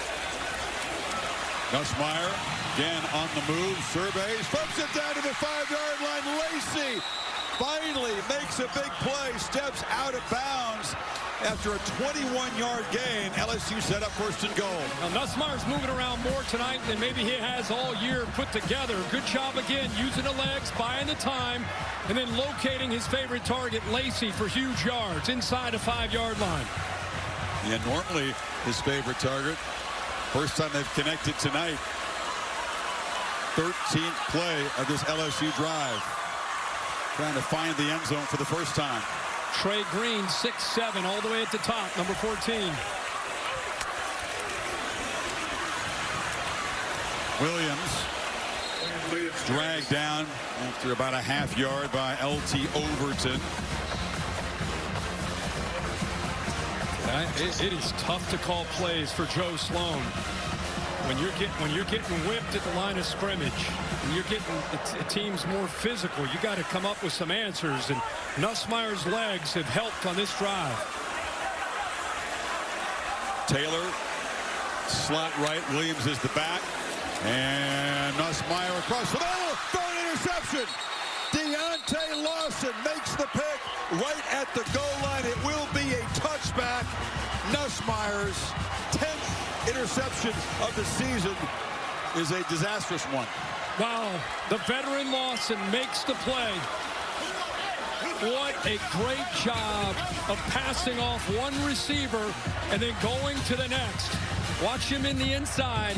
That's Green right there, 14. He gets off of him and then right away gets himself in position. Let's go back real quick. Look at it. Green's coming across, comes off of him, and it gets right there. See, I think Garrett expected him to stay on Green and to have that throwing window. The red zone interception dooms an LSU drive. And a Mobile stayed in the end zone, did not bring it out, so a touchback and the tide from the 20. Give it to Kendrick Law on the end around, and Law spins for about 8. That was their best drive, 14 plays. Right there again on the doorstep, coming up empty. 14-play drive, took a lot of time, overcame. Remember that 1st and 20, looked like they didn't have any chance. Converted a 4th and 4, got inside the 5, and then the big play by Lawson to get the interception. Dan Miller, first down. What did Lawson do so well? How did he show his veteran savvy as Miller is down after the end of the run? Yeah, what he keep an eye on Jam Miller right away. He goes down. What he did is, again, showing that veteran experience. He came off of Green, who worked into the middle, and then got in position in that lane. You see Daniels had his hands up. It was right into throwing. That's going to be a touchdown on a slant. Because Garrett Nussmeier thought that Lawson would work and stay with Green, which would have opened it up. But instead, Lawson surprised him. Yeah, it's tough. We talked about Nussmeier waiting behind Jaden Daniels for 2 years. Daniels in his brilliant 2-year career here, 57 touchdowns, only 7 interceptions, besides the 2,000 yards that he ran for. So Nussmeier, 10th this season, still an inexperienced player. You think about Daniels had 29 starts at Arizona State before he got here, and then played 26 games, or 29 games, I should say, not all starts, but a lot of football at Tempe, and then 29 before 26 here. So Nussmeier obviously far less experienced trying to step into those shoes. And a different style of play. I mean, Jaden Daniels, such a threat, getting out on the edge, the quarterback run game, but his decision-making was so good, and now we're seeing it on Sundays with the Commanders, obviously. I mean, he's a once-in-a-generation quarterback talent. In his brief career, that's the 5th red zone interception by Nussmeier. That was super damaging, because as you said, they did use a lot of time on the clock.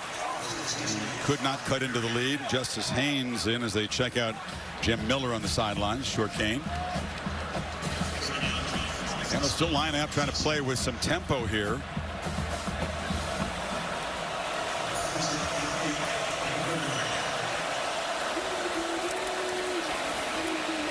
Go across the middle, bobbled, and then incomplete. Kendrick Law had it, tried to grab it, and couldn't hold on.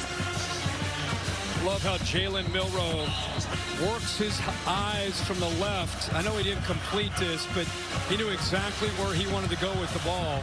Just a drop there by Law, usually more sure-handed. Put this right on the money. Woo, that is a great throw. They had 2 chances to grab it. Instead, they're going to need 8 to get this drive going. It's going to be big for LSU's defense to get right back off the field. And if you don't pressure, you're putting both your best pass rushers right over here in 35 Jones and 4 Swenson on the same side. And both these backers can come on the blitz. They're leaning forward like they're coming, and both do come. Milroe will be swarmed, so an aggressive call, and LSU with Jones and Swenson getting there, get him to the ground. There's a flag down in the offensive pit area. Face mask, defense. Oh my goodness. You said these penalties have been really ill-timed and costly. Yeah, just critical times. The interception coming at a critical time. Jones, who gets in there, Blake Baker dialing it up, perfect call. And Jones just trying to make a play, gets a hold of Milroe's face mask. So instead of it being 4th down and a punt ball back to Nussmeier at LSU, instead it's Milroe, the first down. Crowd's reacting.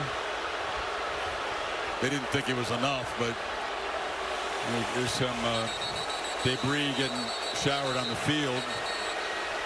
Going near the Alabama bench. Why does that have to become a thing this year?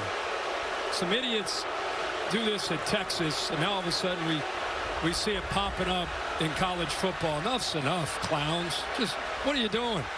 Agree. It's not the first bottle ever been thrown on the field here. I can promise you, as a sideline guy, we're in the 80s. This is just stupid. Yeah. These were water bottles. Back in the day, they were other kind of bottles. But, yeah, now it's a copycat situation. Yeah, it's great. That's your home cheerleader. And guess what? They're not going to review that and take the face mask off the board. Just embarrassing to LSU. It's embarrassing to college football. And just around the country. Just enough's enough, man. Well, they fined Texas, big 6-figure fine after this. Same thing maybe in sort LSU. Kelly's still arguing his case. He didn't get the face mask. He got him to the side.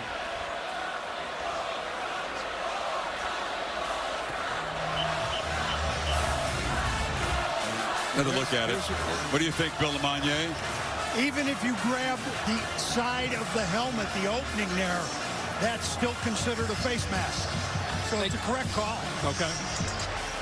They did get the face mask anyway. You see his fingers up in the cage there, right there. That's, I mean, it's hooked onto the cage, the face mask. You're a defensive player. You're not trying to do that. You're just reaching out, trying to grab the quarterback. But and the play call worked. I mean, they put Swinson and Jones on that one side. They brought Weeks and Penn on the blitz. Everybody got home. The pocket collapsed. But as we've seen all night long, it's not just the penalties. It's those third down, would have gotten off the field. It's that interception inside the 5. It's the gut-wrenching mistakes that have prevented LSU from having a chance to get this within a possession. Bama now from the 47 of LSU. Haynes still in the game as they check Miller out. End around. Ryan Williams has a convoy. Ryan Williams steps up. They finally run him down, but the electric end around moves the ball down to the 25-yard line. He got 32 yards there. 22, I should say. Got to communicate back here when you see this movement. LSU on our right, just completely full. Nobody down the backside. You can see one chasing Stamps from behind. He's trying to catch up to Williams. Eventually he does. But the eyes of the LSU secondary and the communication tested there. They failed on that play. Kind of a quiet night from Williams. He has 2 catches for 19. That's his biggest play. He's got one-on-one matchup here. Instead, it's Haynes up the middle. Holly, what can you tell us? They've examined Jam Miller on the sideline. He got the wind knocked out of him and is likely to return to this game. But Devontae Smith, their Husky guy, is not able to return. He kind of plays that nickel position. Likely in his place should see a freshman, Red Morgan or Deshaun Jones. So Smith is out. Robinson didn't look good, but you did see Miller trot back out there for this 2nd and 9 play.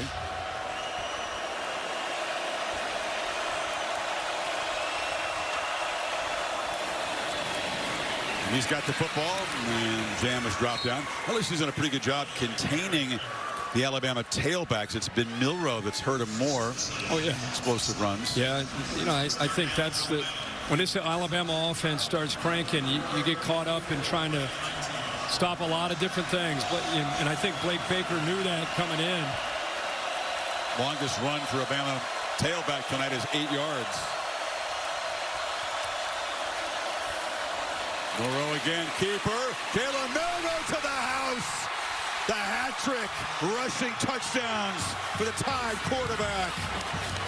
19 yards there, and this is getting to be much more comfortable for the Crimson Tide. Oh boy, keeps running on this left side. Nice deliberate fake here. And LSU out of position again on that left side. See, the last 2 years, it's now 7 rushing touchdowns against the Tigers for Milroe. 3 of those tonight. And again, The big pendulum swing of momentum. Instead of LSU cutting it to a one-possession game, they're down 22. He is so powerful. And watch Weeks start to work outside. Good block here by Dupree. He buries the defensive end. Now you get outside. Look how you just get out of position. I mean, this guy is fast. He's powerful at 6'2", 225. And then he pulls away from you with that ability to cut back and go to the house. The obstacle was going to be difficult, stopping Jalen Milroe from throwing and running, and LSU has not been up to it so far tonight. 22-point hole in what has been called a must-win game midway third quarter. Xavier Thomas knocked down. He's still going. Did not hear a whistle, and an averaging Kirk on his 10 carries, 11.7 yards is Milroe. Urgency. LSU needs a quick strike. Going to hand the ball in the hole to Durham, and he is smacked immediately and driven back. I mean, to me, it's been from the opening snap to right now. There's a good look at Jalen Milroe. There's all three of the quarterbacks, the numbers they put up. Zeller's got knocked out of the game. LSU came back and won it, but he had to leave the game, and that was the turning point. Yeah, it sure was. But the theme I've seen, I think anybody watching this game, is just Bama's more physical and just controlling things. Showed up in a bad mood, and they have not lost that edge throughout the game. Nussmeier, sideline route, catch made. Lacey hesitated, gets going, and gets down inside the 40. A chunk play they desperately needed, picked up 28. The corner shows press, then gets out. Good timing throw, ball's out in a hurry. Good job at actually staying in bounds there by Lacey to get another 15 or 20 yards after the catch. Only 2 receptions on the night. Down 3 scores, you feel like they've got to make something happen in this possession. You got to find the end zone to have a chance. Nussmeier, lofted throw for Lacey, who goes up high. Was he in bounds? Yeah, I think he did. Jump ball with Xavier Brown, and Lacey showing how good he is in the air, and he's contested catches. How about the hands and the, whoa, they're going to take it at that toe on the line. One toe over the line, maybe. Yeah. Stop and get a closer look. But what an effort to go airborne. It's one of those 50-50 balls that Nussmeier likes so much because he trusts Lacey to make a play, locates it, catches it. I think that right toe is on the white line. Negates the 21-yard play if the officials see it that way. Lamagna gives us the incomplete signal from the right end of the booth. That's not the best angle. That previous angle made it pretty clear that the toe did get on the paint. You got to see some green grass between the two, and there isn't any. If only he wore size less shoe. Yeah, I don't know if that's a 12 or if we just take an inch off of that cleat or white cleat there. Even if it doesn't stand, they've gotten things going with Lacey's previous catch on the right sideline. So a sign of life from this LSU offense. But a long way to go. We were talking at the break there about this new era of a 12-team playoff and 2 losses in these conferences and what it does, especially in the SEC. We saw Ole Miss and Georgia. Ole Miss, kind of an elimination game. They showed up with bad intentions, able to win against Georgia. And now here we are, talked all week. LSU, Alabama, kind of an elimination game. Boy, did Bama take that personally in the way they've shown up. It's kind of a sign of this new era where you're not out of it with a couple losses. Previous years, 2 losses, it's over. Right now, you're alive and have another chance to try to get backed into a corner and come out swinging. No doubt. Talked to Kellen DeBoer last night because the Missouri game could be a difficult opponent. They were banged up, but Alabama faced that same kind of urgency. Look, the losses to Vandy and Tennessee, no margin for error at all. That's right. And you know, it's going to be a tough race in the SEC, but I think that, you know, if you don't get in the SEC championship game, get one of those 2 slots in the game, probably 2 other teams are going to get in. If you look at the 2 power conferences, SEC, Big Ten, you can make a very strong case. There's 4 playoff-worthy teams, at least 4. But yeah. After further review, after controlling the ball The receiver's foot came down and hit the line with his toe. Therefore, the pass is incomplete. It'll be 2nd 10 at the 39-yard line. The clock will start on the snap. All these games are interconnected. SEC games, Big Ten games. This is the Big 12, worthy of 2 teams. Another team besides the champion is the ACC. Right now, it doesn't look like it, but things could happen in the last 3 weeks of the season. You know, we've got another elimination game next week in Athens with Tennessee and in Georgia. So when you get down to the last 3 weeks of the season, it's a lot of fun to get. I mean, it's only 3 weeks to go to get to elimination game. And a lot of teams still alive. I thought you had an interesting feature on College Game Day with a little meter. Are you not a contender? Are you a playoff team? Are you a national title contender? There's a lot of playoff contending teams. You guys you didn't let that meter go very far to the right to call a bunch of teams a national championship contender. Now, Pat had Oregon. Yeah. Pat had his, and actually he threw LSU. Home cooking. He threw LSU all the way down to the right, too. Obviously, Ohio State, Oregon. Yeah. Texas would be in that mix. Wait. Late pressure, and he rolled right into it. Right into the path of Jahad Campbell. Not just a sack, that's a big loss back near midfield. And it's going to be 4th and 21. It's a great matchup with Campbell's ability to rush the quarterback. And Will Campbell, one of the better left tackles in college football.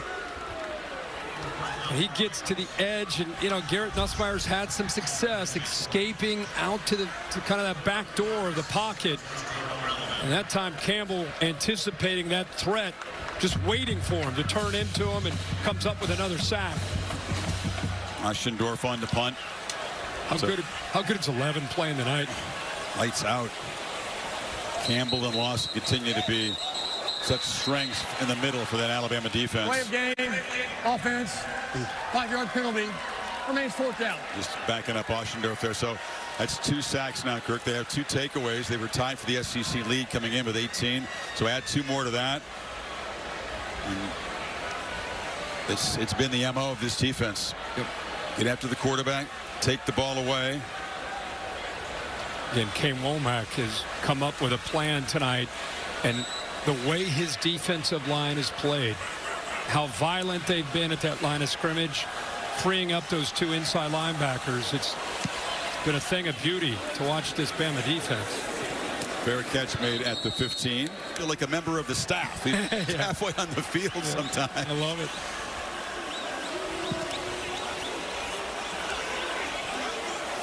Time from the 15 here. 17 minutes of play left, trying to protect this 3-touchdown lead. They're going to throw on 1st down. Crossing pattern. Catch made by Dupree, the tight end. CJ spinning free. Another missed tackle by this LSU defense. It's been tough tonight. Couple tight ends in his formation. 1st and 10 with a nice lead. Little mesh route, expecting run. Last thing you think they're going to do with this lead is throw the football inside their own territory, inside their own 20. And again, I think Nick Sheridan talked a lot about what Kane Womack has done, but Nick Sheridan is a play caller tonight. Offense prepared, doing a really good job, kind of breaking some trends and staying 1 step ahead of what LSU's defense is trying to do. Milroe on the edge, just uses his speed to pick up about 3 or 4. Holly? Well, Jalen Milroe's having a great night. His work ethic really drives this team. There was a cute story that Ryan Williams told this week that when he got to Alabama, he kept hearing how Jalen would always be the first in the building. So when Ryan Williams got there, he'd try to beat him to the facility. He's like, I'd be going at 5 a.m. and his truck would already be there. 4:30, his truck would already be there. Jalen Milroe's work ethic is driving this team because guys are trying to keep up with him. Are we sure he didn't sleep there? 4:30? That's early. Final minute of the quarter. Another throw. And Henry traffic. Kendrick Law made the catch and actually lost yardage. Zay Alexander made the play, and it's going to be 3rd and long. They can take it all the way down, and I think they will. Don't have to snap it. Yep.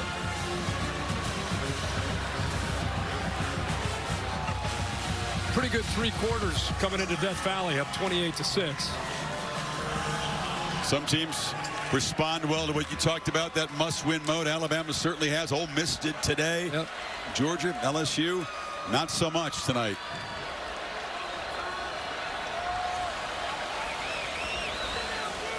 "15 minutes left to try to stage a miraculous turnaround for the Tigers. They'll still take a second conference loss. Alabama up 22, end of 3 in Baton Rouge. Back after this message and a word from your local ABC stations. You're watching the SEC on ABC. Start of the 4th quarter, and some of the folks have headed out, and the ones who are here are pretty quiet for the moment. 3rd and 9. LSU trying to get off the field here. Both Haynes and Miller in the backfield. First time we've seen this look. And now Miller motions out.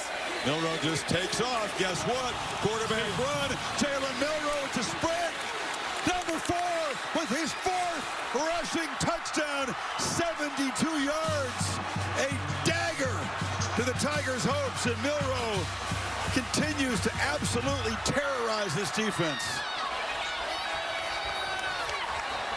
Back-to-back seasons with 4 rushing touchdowns. You're not going to see that maybe ever again in this rivalry between LSU and Alabama. The number one thing that LSU knew they had to do was stop the threat of Milroe and his legs. Got to give Nick Sheridan, like I said, and Kalen DeBoer a lot of credit for the way they've designed some opportunities for him to be able to get out into space. They did it once again here with this play. Now he's just crushing the rushing touchdown record at Alabama that Jalen Hurts held. 4 tonight, makes 16 on the season. Well, he ends up putting both the backs in the backfield. Haven't seen a lot of that, but they put it here on 3rd down. You get both backs, and they're going to end up motioning Miller out, and you can see a linebacker follow him. But when you follow him, see him pointing, little hesitation. Now look at that backside. Now that back that left is good. 22 is going to lead the way, picks up that safety, and now it's speed. I mean, that's 60 yards. He's just outrunning everybody on that LSU defense. Not his style, but he could have done what Kyler Murray did when the Cardinals played the 49ers. He couldn't put the finger in the air at about the 40-yard line because it was over at that point. That's his longest career run right there. How about the last 2 years? 345 on the ground. There's Dad, family. He looked like he expected this tonight, didn't he? He's like, I mean, last year 4, this year 4. Hey, you got 14:50 left. He's not done. And it's going to be some grumbling around it. They don't mind grumbling. They're tremendously supportive. Xavier Thomas trying to streak free. Flag comes in late in the return as he's knocked down. Another flag comes in, knocked down at the 32. But you said it. Everybody knew what the chore was on defense, and they've been hurt again and again by running quarterbacks, and yet just not able to get lined up and use enough leverage to contain him. Yeah, I don't want to be overly critical, but you want to know how Blake Baker improves the defense? He and Brian Kelly got to go recruit. You close your eyes, you think of LSU defense, you think of individual players. There's a laundry list of players, freshmen, sophomore, and juniors, seniors. They're going to be getting ready for the draft. Personal foul, face mask, kicking team number 5. 15-yard penalty from the run. First down. You know who's making noise in that far right corner? The Alabama fans were singing, "Ya-na-na, hey, goodbye." Yeah. Goodbye. In Death Valley. Yeah. Wow. Now, what I was going to say is Brian Kelly's got to go out and recruit. I mean, you look at them in the secondary, they don't have a lot of what you would call elite SEC players in the back end. Look up front on the defensive line. I mean, they just got to get better with their personnel on that side of the football, especially. 299 total yards that Milroe has gotten against that LSU defense. Wow. Dumps it down. Williams makes the catch. All the points Alabama has needed so far in the game came on that first possession. Milroe's first touchdown run. Holly?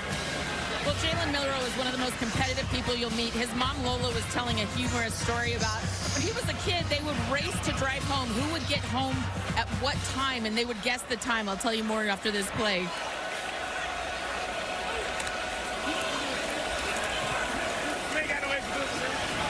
Nussmeier will just scoot out of bounds. Go ahead, Holly. So they're driving in the car, and if they don't get the time that little Jalen at 4 years old has guessed, he's mad. He would get so furious, and he'd say, you went slow on purpose. He'd get mad at his parents. They said he was just very unique at a young age. He always wanted to win. He always wanted to be right, and he's looking pretty right tonight. I think he guessed the time the car was going to get home. Well, if his folks guess that he's going to have 299 total yards, be right. Alabama historically does pretty well in Death Valley. If they win tonight, that's 6 of the last 7. Remember a couple years ago, you and I were here and saw that LSU win when they won in overtime. But tonight, it's been all Alabama.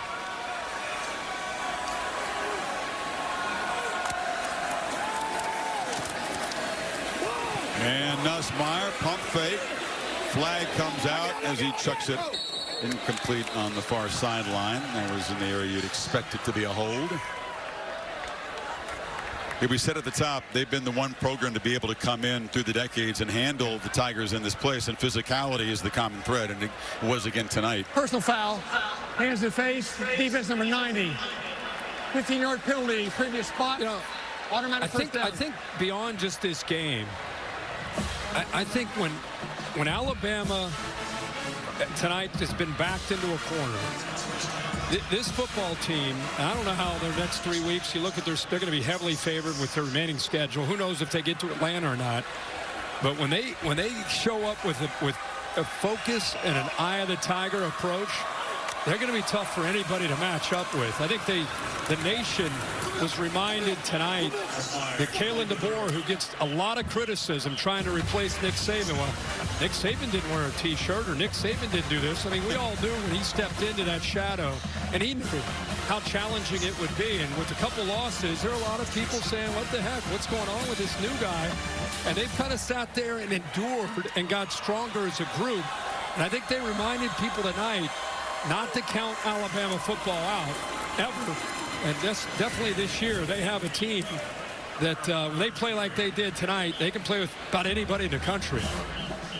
Remember Kalen DeBoer, it's just his 4th season as a head coach at a power conference level. He comes here, you know, this staff is retooled. He only brought 2 guys from Washington. There were 2 guys holdovers at Alabama. The portal was closed by the time Saban retired and took the job. He could only get guys who had been on teams where the coach left. So they didn't really have full use of the portal. But when he really gets the portal, his class right now, I think, is either 1 or 2, depending on which service you're looking at. It's not a matter of if, it's a matter of when. He's going to get it rolling in Tuscaloosa with his style. 3rd and 5, pressure comes again. Nussmeier again on the move and just has to throw it out of bounds. You know, I just want to say one last thing about Kalen DeBoer. I think it's great. He's known last year at Washington. He's built a reputation for his offensive mind and the way he's able to lead. And you come in and he's so different in his approach, the way he handles press conferences, the way he handles everything compared to what Nick Saban did for so long. It doesn't mean it's better or worse. It's just different. But his team looked like Nick Saban type of team, like physicality, toughness, chip on their shoulder, attitude, being very, very clean on both sides of the football. So that's Kalen DeBoer doing that. He and his staff deserve a ton of credit. Tigers need 5 on this 4th down. Nussmeier this time has time, checks it down, and it's a short pass, and Durham not going to get there. They are not letting up, man. They don't care that they're up by 29. They are flying to the football. I'd make it a statement. Team on a mission.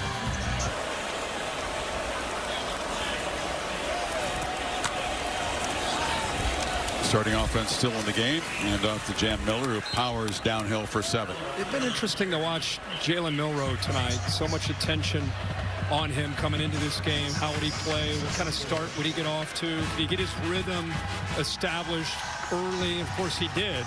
And once he does, how terrifying is this offense and its potential? It's all about Jalen Milroe as you look down the road at the rest of their games and potentially, of course, into the postseason. if you're defending these guys, you better stop him from getting off to a quick start with his legs. If he gets his running game going, it gets him into that groove. It establishes every aspect of this offense with Nick Sheridan and Kalen DeBoer. That's a great point. They knew it. The opponents knew it, but it happened right away. Of course, that burst for a touchdown. He's averaging 20 yards per designed running play tonight. 20. I think it's beyond the numbers. It's just a feel when you're up here watching him. It's a rhythm and a flow to the offense, and it's just been on. And again, I think it starts with his ability to run those, whether it's zone read or quarterback counter, makes the defense have to keep their eyes on him. And then it opens up opportunities for other guys. I mean, they really didn't even open up Ryan Williams tonight too much. They didn't need to. That time, Weeks was able to get him behind the line. Kind of a frustrated reaction from the linebacker. Too little, too late as they got him for a loss on his 4th down. That time they said, we don't care if you let him go that far. We're not letting this guy run the football. Watch these guys all say, nope, not this time. Everybody's going. 4 of them over there. Yeah. Give it to the back, and he can score, but you're not going anywhere on this one. Talked about Milroe's work ethic. Holly talked about how early he gets to the facility. Should congratulate him. He's one of the 16 finalists for the Campbell Trophy, which is a really big deal. He's already graduated. He's an excellent student. And the 16 finalists are going to gather out in Vegas, and it's often referred to as the academic Heisman. Alabama's had a bunch of dudes nominated for it. Not a bunch, but a fair number, and only one winner. There's a long punt. Burnett knocks it way back down there, and they stumble on the return. LSU heads to the Swamp to take on the Gators, and in prime time, he talked about the showdown between the Volunteers and the Dogs, who come off that loss today in Oxford.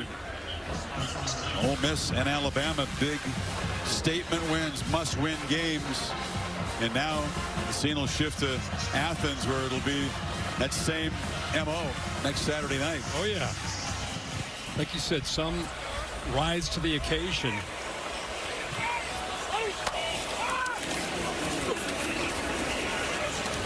Nussmeier's short throw.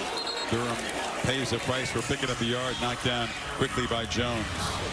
What you love to see from a team, and I think it tells you a lot about the mentality, is when it's 35-6 and they're playing like it's 6-6. The Alabama defense.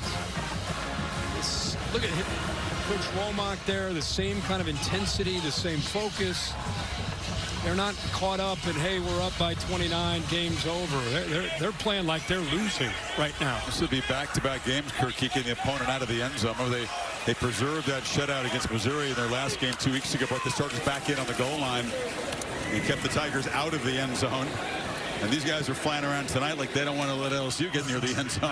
I know. Like, you know, the last time LSU didn't score a touchdown, 2018. And it happened to be against another Alabama football team that came in for it. So it's been a tough night for LSU's offense and a great night for Bama. Talked about all the streaks. This will snap a 14-game home winning streak. They've got 15 straight wins at night coming in here. Kelly's first loss in a home night game, and that's a pick by Bray Hubbard. So a third turnover by Nussmeier, and Bray Hubbard's played a heck of a game stepping in with Keon Sabb out. Are they going to whale it off now and say incomplete? It's just a matter of whether or not he's got, they're calling it an interception, and see if he got his hands and arms underneath that. But this guy Hubbard, he seems to always be around the football. Had the interception against Missouri. Here the ball is right to him because C.J. Daniels falls. I think he got his hands underneath that. That's secured. That's an interception. Great. All smiles for Jalen Milroe. His night is complete as Ty Simpson takes over at quarterback. And Richard Young gets around the right edge. Second straight SEC win, an emphatic win where Simpson's able to come in and hand the ball off late. And Milroe didn't have to play the whole game. Milroe, you know, he didn't even really have to do much through the air because of the way this game was going. He did so much damage on the ground. He ends up 12 of 18 for 109 yards, but completely controlling things should take his offensive line out to dinner. The way they played and the holes that they opened up, the scheme again with Nick Sheridan, Kalen DeBoer. This is a perfect game plan and executed in a tough environment all you could ask. He had that look in the eye pregame. Sometimes you don't want a quarterback to be too keyed up, but he was just bouncing around like it was energy. He was bringing a very calm, confident He looked confident, and we're on a business trip. That's what he looked like. So somebody's giving somebody the business here. That was Major Burns. Pushed the guy down. 8 and White. They're actually going to get him off the field. LSU coaches bring him off. Big Miles McVay goes 342. After the play was over, unnecessary roughness, defense number 4, 15-yard penalty, automatic first down. Swinson made the first push, and then 8, Burns came in as well. After the whistle, see the big lineman right there. He took exception to that. They didn't like to see McVay over top of one of their own players, so they pushed him, and it'll cost them 15. Excuse me, Kirk. LSU's got their 3 games left at Florida. They'll be favored to beat Vandy and Oklahoma here, but they're just in the mix, a second tier in the SEC, and chances slipping away. Richard Young again around the right end. Weeks still in the game. Satisfying against ranked teams. Been really, really good at home. Away from home, 1 and 2 as a starter against ranked teams. They hadn't been nearly as productive in those games away from Tuscaloosa, but this is his best road performance of his career by far. Oh, yeah. Yeah, and you look at what they're going to do, and here he is, 109 through the air. Didn't have to really do a lot, as we talked about. For the season now, that's 16. It's a record for any quarterback that's ever played in Tuscaloosa. What'll he finish up with? I mean, I don't know how much he'll play against Mercer next week as they take on #1 team in the Southern Conference. Top 10 in the FCS, but there's a chance the tradition that I don't happen to like much, the SEC kind of virtual bye in November. All these teams take them. Well, the lesson to be learned tonight for Alabama is show up the way you did, and emotionally, when you felt questioned, when you felt like you've been backed into that corner. Show up like this with this kind of attitude. This didn't happen tonight. This happened with their approach Monday and Tuesday and Wednesday and Thursday and Friday. They came in here and took care of business because of what they did during the week.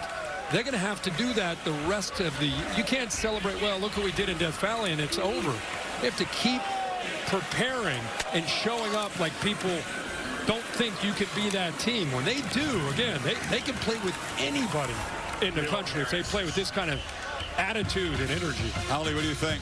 Well, Kirk, you're right about that, because the players I talked to from Alabama, after that second loss to Tennessee, they started to change things around the building. They started showing up early for lift. They started showing up early to meetings. They started to think that they weren't doing the little things that were allowing them to be successful and have the focus and intensity that they needed in games. They have changed internally, and it is starting to show up on the field. You are absolutely on point about that. Yeah, that's great to hear, and I hope it continues, because it's a different team.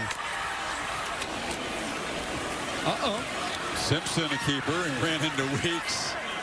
Not quite the same skill set as a runner as the starter here. It was C.J. Dupree, the tight end, who's one of the guys who went vocal with public, actually criticizing some of the things Holly was talking about, the lack of attention to detail, un-Alabama-like, that it slipped since Saban had left. And he said it's on the players themselves to pick it back up. Yeah, and I mean, you could take some games. We did the Alabama-Georgia game, and we thought first half, whoa, this Alabama team. And then in the second half, they kind of took their foot off the gas. And there's the Vandy game. I mean, I just think they had to go through some adversity, new coaching staff, change of guard, new leadership, and I think they learned a lot of lessons. Richard Young still running hard, bangs down for a first down. Well, in the SEC today, we've seen this doubleheader. Ole Miss knocking off Georgia. If you missed it earlier, just a tremendous historic win for Ole Miss. They beat a top 2 team, I think, for the second time ever. Georgia takes a second loss and heads home to take on Tennessee. And here in the Bayou, Bama flexing really from the first minutes of this game and trying to add to an emphatic result. You didn't watch much during the day. Indiana stayed unbeaten, hard-fought win over Michigan. Miami fell from the ranks of the unbeaten, losing to Georgia Tech. And Richard Young will just waltz into the end zone for a 6th rushing touchdown for Alabama tonight. And the folks who are still here supporting LSU continue to grumble. I think there's more Alabama fans in this place than LSU fans at the moment. Yeah, I haven't seen this place look like this ever. Danny Lewis, good block there, kind of caught the edge, set the edge for a nice touchdown run. Again, that's not running up the score. That's just backup opportunities. These guys are going to come out, take advantage of the chances that they get. And Richard Young gets to the corner and says, I'll take that touchdown. It's another chorus of the goodbye song from the Alabama fans here. I think you're right. I've been coming here since 1988 when the earth shook and LSU came back and beat Auburn 36 years ago. Never seen anything like this. Alabama has laid some poundings on LSU. In fact, losses of 28+ in here. The last 4 times it's happened now, guess who's been the winning team? So they've done it before. We didn't expect it tonight. Next week with Tennessee and Georgia. Another elimination game in the SEC on ABC next week in primetime. You're right, it's a praise dart. He was gritty. He came back in a game after going out, but the defense of Ole Miss, my goodness, did they play well today. Sure did. No surprise, that's a strong unit, but they really controlled Georgia's offense. All-State presenting you the college football playoff rankings, so numbers 3 and 4 go down. Well, question is, how far do they go down? You know, where will Georgia go now with a couple losses? Where will Miami go to the committee after their first loss? And who moves up into those spots? Well, Texas would slide up at no lower than 3, obviously. Indiana, a lot of people felt they were already a little bit low. You know, nice win against, I know Michigan's not a dominant team. It's still Michigan, who played hard today on defense. Wonder where they'll go. Wonder what Indiana, you got to think Indiana will probably pop up in the rankings. Where should they be ranked? Where would you rank them? What were they, 8? Can you put that? That back up? We got to go to break. Billy's doing a 2-minute timeout, so we'll come back and put that graphic up. We'll come back. I mean, I want to see where you think the Hoosiers should be ranked. Yeah, let's do it. And then we'll get back to you on the phone. Camera. And see what Pat thinks. See that camera? Cinematic view. It's beautiful. There it is again.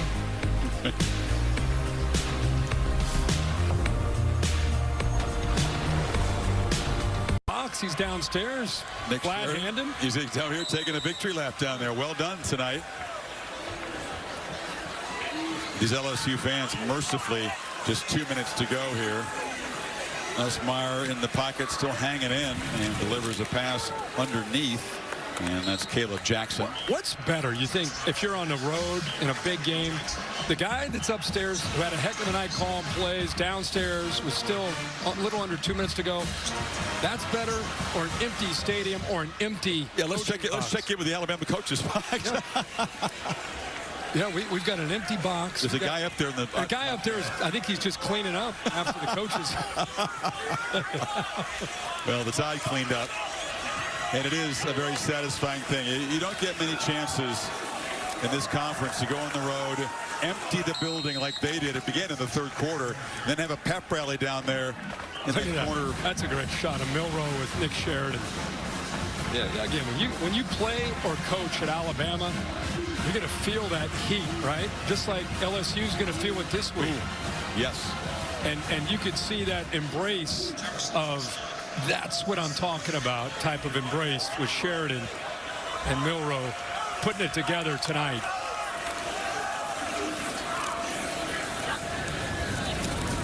Lacey makes the catch, goes to a knee. The post-game radio talk shows will be lively tonight in Baton Rouge. There's going to be some folks who have been overserved, who are frustrated, angry, and there's going to be a lot of fingers pointed. The quarterback will feel some hate. The defensive staff will feel some hate. These folks have big expectations for the season, and rightfully so.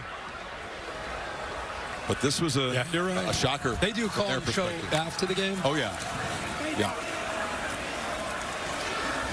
Those would be rough. How'd you like to host that show? Well, I did that early in my you career. feed into the fury of the folks and you let them vent is what you do, right? Yeah. You did Personal that. foul. That's all you Roughing the can do. passer. Defense number 94. The 15-yard penalty will be enforced into the run. Automatic first down. Edric Hill flagged for roughing Nussmeier. Like I said, I think anytime you lose, you're going to feel that. Just like anybody who knew Kalen DeBoer when he was going through it, he's a good coach. He's going to work his way out. Brian Kelly's a great coach. He's going to work his way out of it. Blake Baker's a great coach as a defensive coordinator. The bottom line is this is the roster you have to work with. You got to do the best you can. But anybody who's watched LSU football over the last 30, 40 years or longer, and you look at the standard of what their alumni and former players expect, and you look at what they have currently on this roster, it's just not. It's not the level at all the positions of what you expect. Offensive line, I know they on paper they're great. They got dominated up front. Defensive line got dominated up front. Secondary, they need better players in the secondary. It's just a reality. It's where they are right now. Got to go out and recruit. Well, the complaint for Kelly was his team wasn't finishing well. They didn't start tonight. Alabama dominant really from the first minutes physically. Nussmeier still in the game, takes another shot as Lacey makes the catch. Bama desperately trying to keep LSU out of the end zone here. Shades of what they did against Missouri in their last game. Down to 21 seconds. You got backups in for Alabama, a lot of the starters still in for LSU, and a lot of pride on the line out there at 42-6. These backups are playing like the conference titles on the line. The defense. Look at this pressure. Wow. Nussmeier flips it into the end zone again. Heavy pressure. They're just bringing an all-out blitz. If they're going to leave the starting quarterback in, I guess they're going to keep blitzing him. Yeah, well, they walked 8 up, and they brought 8. 8 guys that time. Kay Womack, he's saying, wait a second, game's over. They're still out there with their starters. They're still throwing the ball. I'm going to dial it up. And another thing to finish on LSU, you know, Brian Kelly, you can get things fixed in a hurry when it comes to improving your roster. NIL, transfer portal. It's not like you have to go out and just count on rebuilding it from the ground up. Alabama crowd making noise on the road against the home offense here as the Tide trying to keep LSU from scoring. There's an end zone throw, and coming back and making the catch for a touchdown is Lacey. So a very, very late touchdown by the Tigers as they finally end zone for the first time, and that's the first touchdown Alabama's given up now in the last 2 games. Yeah, again, they walk up 8. They just get a one-on-one opportunity. That's against a true freshman. The back shoulder. Did he have control as he went down to the ground? Bill Amanya says, yeah, nod of the head. That's perfectly placed there. Thought we'd see more of that tonight. Yeah, knees did get down. Yep. Took a long time, Kirk, for them to finally throw the first completion to Lacey. The receivers were just not a big factor at all tonight in the passing game for the Tigers.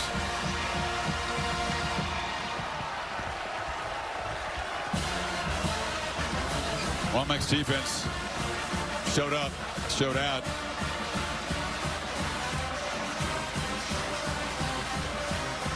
So we get Mercer next, and then a visit to Norman, Oklahoma, and then the Iron Bowl against Auburn, which has had a struggled season. It's always a They'll be fired up game. Heavy favorite. Yes. The rest of their games they have. Monday Night Football. The Dolphins starving for a win at this point take on the Rams in Los Angeles. Monday night countdown at 6 o'clock, and then the ball game at 8 on ESPN Deportes, and also what a win last week by the Rams and Matthew Stafford in Seattle. They've kind of been able to find themselves here now that they've gotten healthier out on the perimeter. They are a fun team to watch when they have all their pieces clicking. Well, we talked about the old loser leaves town like old-time wrestling. LSU got hit over the head by a folding chair and thrown over the top rope tonight in their own backyard. And hit with a pile driver or two along the way. Alabama Still has the 2 conference losses, but is still in the race. LSU dropping really to second-tier status and an uphill fight for the Bayou Bengals. Yeah, this is one of those losses for Brian Kelly when he goes into that locker room to address his team. Yeah, it's a gut check. It's a gut check. Still, if you think about it, you go to 6-3. Forget about the playoff. Forget about all that talk. It's more about, okay, let's look at this week. Let's look at getting better this week. Let's look the next week, and look at the rest of their season. If they're able to get things in order, they can still have a good year. It's not of course, their goals are always going to be the playoff, but you just don't want to lose the season after a devastating loss like this. And for the Tide, they come to Tiger Town and make an emphatic statement from the first minutes of the game. Jalen Milroe had that look and had the fresh legs. He had the juice back, and the bye week helped in that department, and he was dominant tonight. 4 more for number